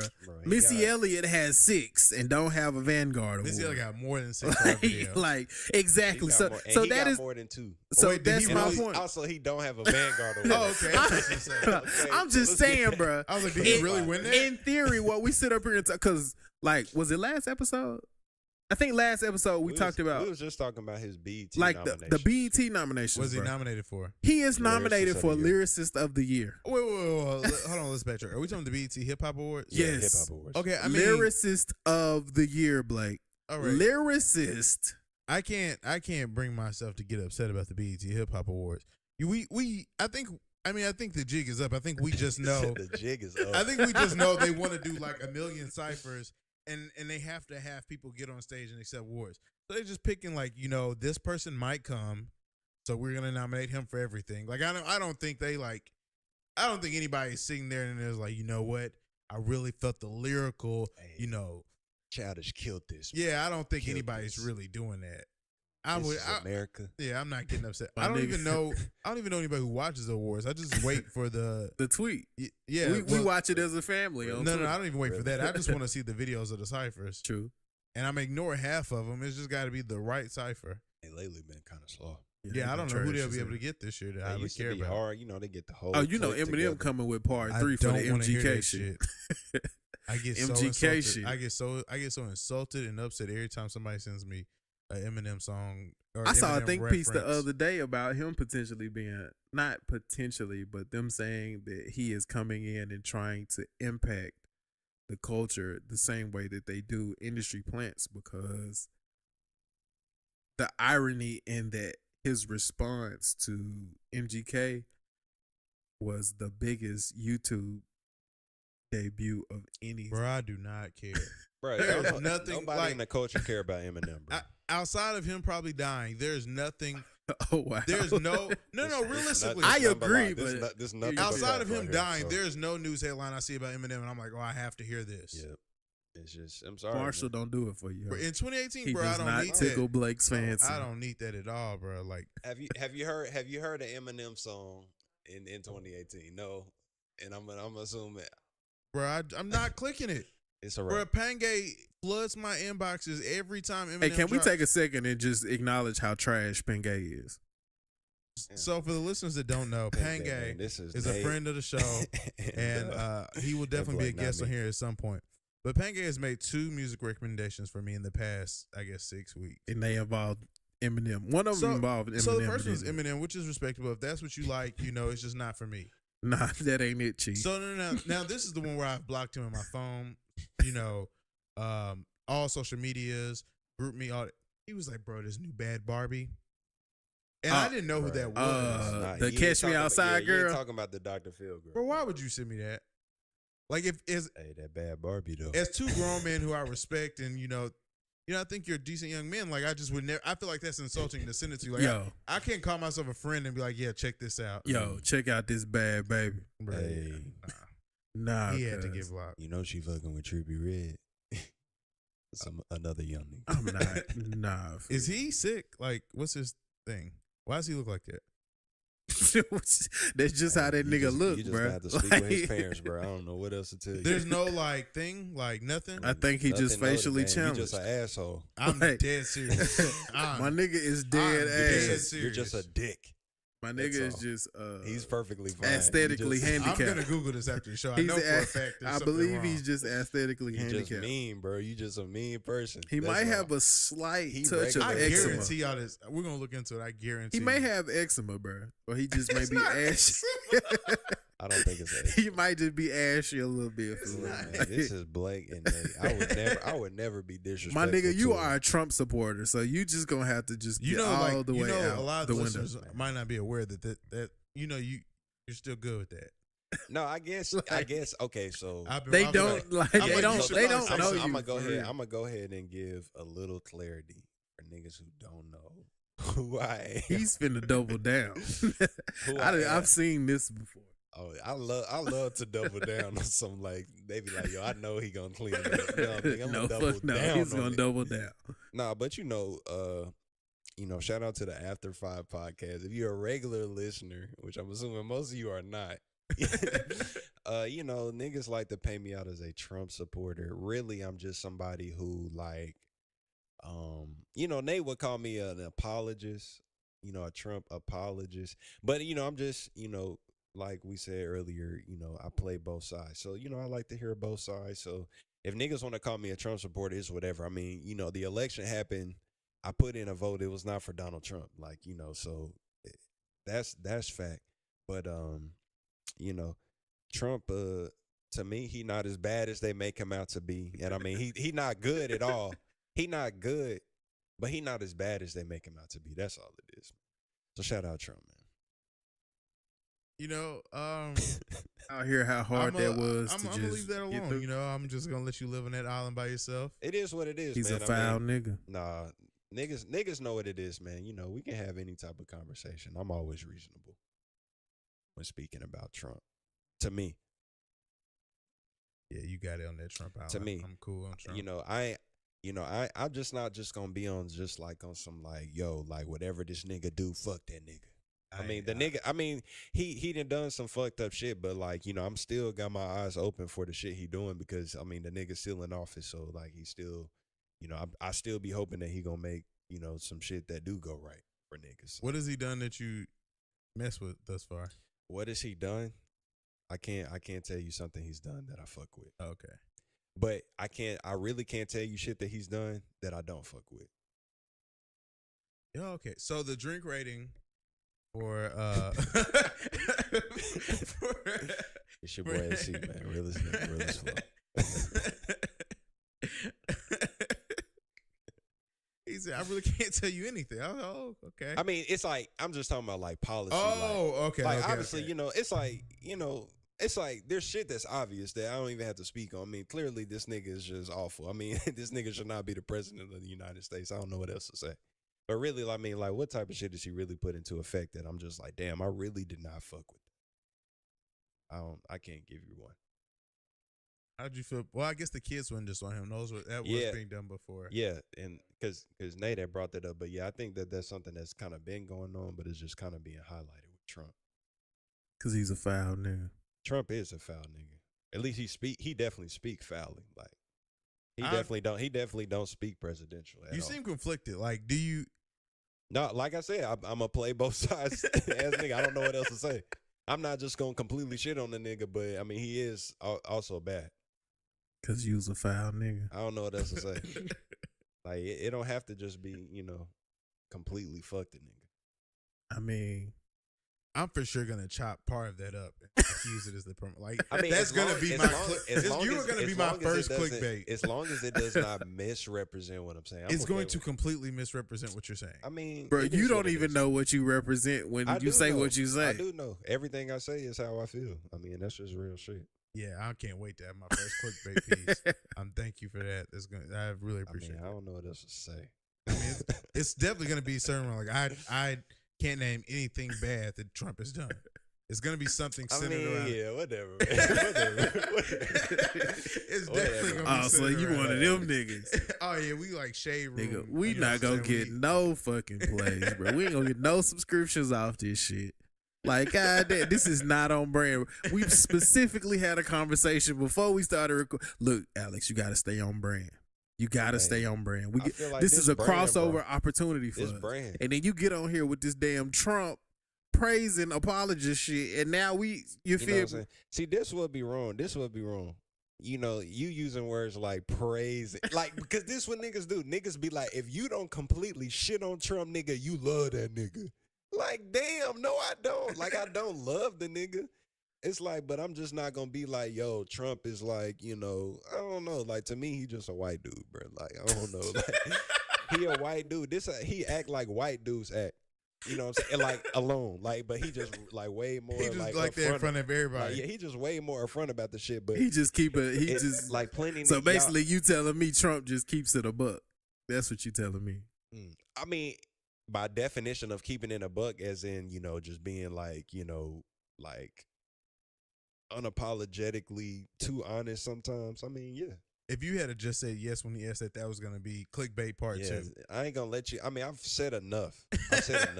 So, as of now, I'm just going to speak fully and directly about Trump. Because that's your guy. I did not vote for the nigga. I don't know what else to say. I didn't vote for the nigga. Yo, Brittany been cutting her fucking eyes at me for the past, like, on God, for the past, like, 5 minutes. Like, nigga, you ain't shit. Nah, wait, when Kim said you're fucking up the money. Like, she like, dog, I cannot believe. I'm gonna marry this nigga. Nah, but, niggas know I'm keeping it on it, man. Whatever, man. I don't think they do. Niggas don't know, but it's all good though. Like I'll know for them. You feel me? I'll know for them. Cause they just ain't reached that level yet where they, they can like think for themselves. This is what really Kanye trying to tell y'all. Don't be brainwashed, bro. Think for yourself. What is it? Free thought? Is free that thought, man? Tiger blood. Hey, shout out Tiger, man. This nigga is balling right now. He about to win this tournament. It's going to be his first win. I already know it. Don't we do this every Saturday, though? We talking about two different Tigers. Yeah, I'm talking about Tiger Woods. I'm talking about real Tiger blood, but continue. I don't know nothing about that real Tiger blood. But Tiger Woods, I feel like he's been doing this every other week now, where he just be warming up, and then he comes in like third. This tournament though, it's like no other, bro. He balling. So, he been leading after every round, type shit. So, shout out to him, man. That's your man's. I fuck with Tiger, man. I mean, strictly from like a sports thing. It ain't like I know he's not my friend. Not black, not black man to black man. No, I mean it's like this I nigga, understand. like this nigga cold.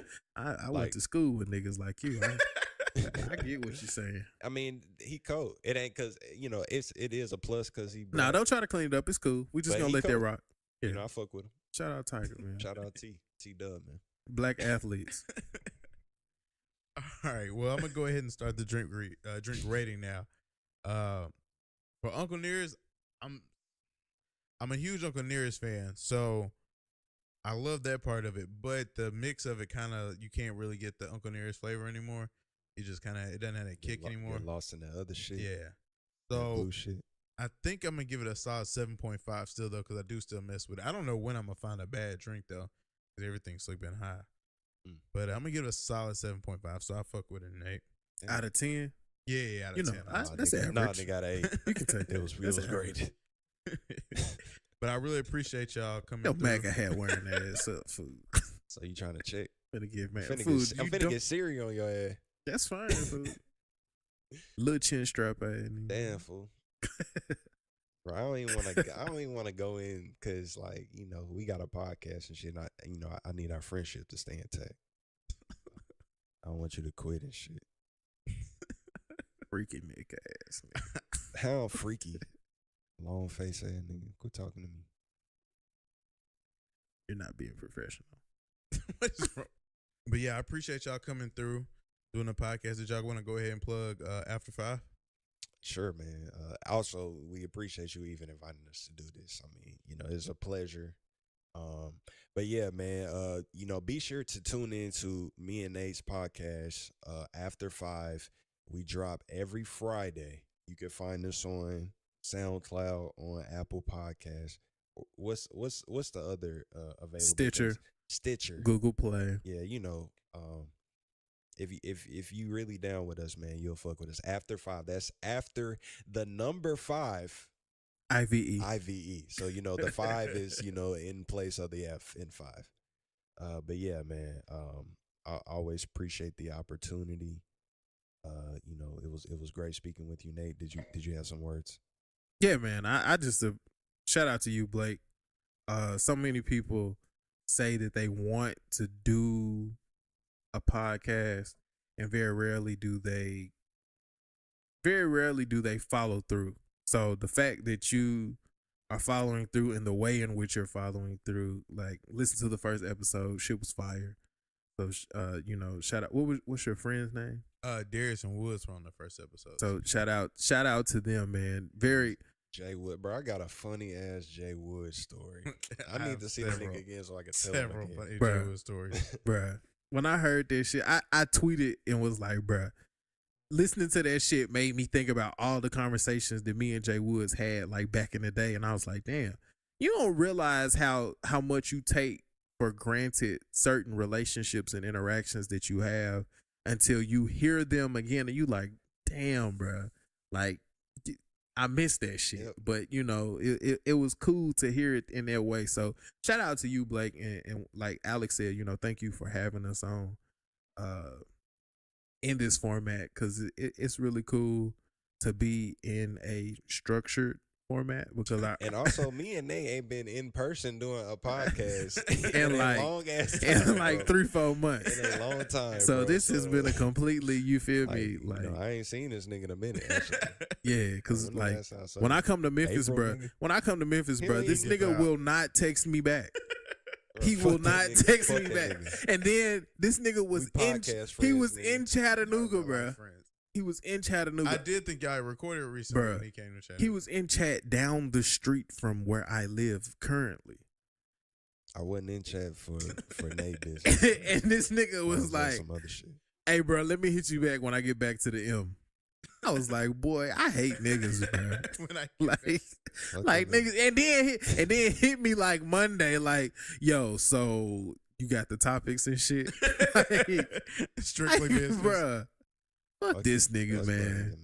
I got my other shit. But yeah, bro, check us out, bro. Yeah, After 5, man. After 5, man. We 28 episodes in. You know, check me out, man. I do this rap shit, man. AC901, man. SoundCloud, man. Find me at Twitter, man. At Instagram, AC901. That's ACEE901. This nigga is not. He's not even a social media nigga, and he is just doing these plugs like he just out here like this. But hey, but follow me though.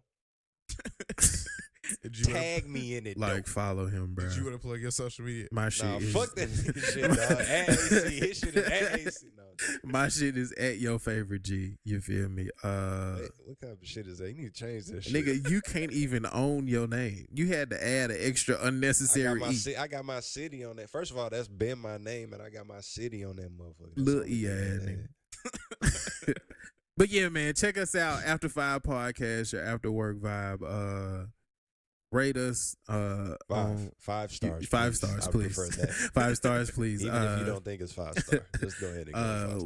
We appreciate comments and recommendations and all that good shit, man. But me and the homies, man, it's good to definitely be here and have this conversation, be able to have this dialogue with you.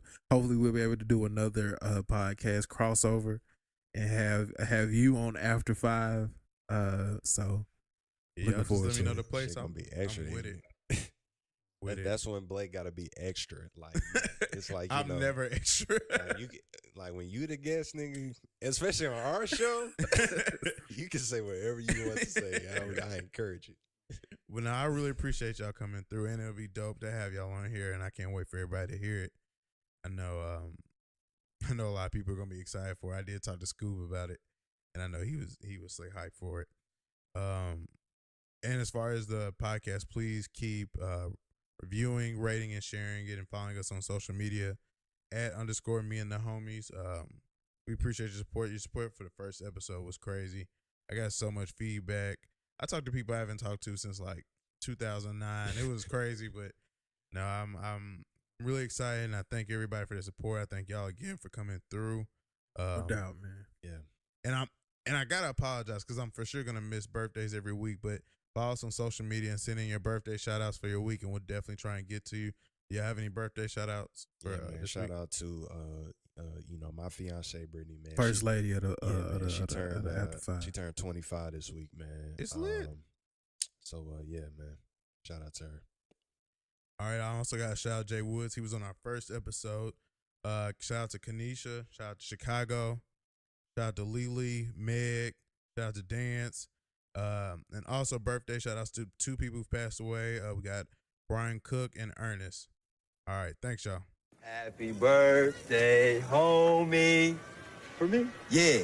Happy birthday, homeboy. For me? Yeah. Make a wish.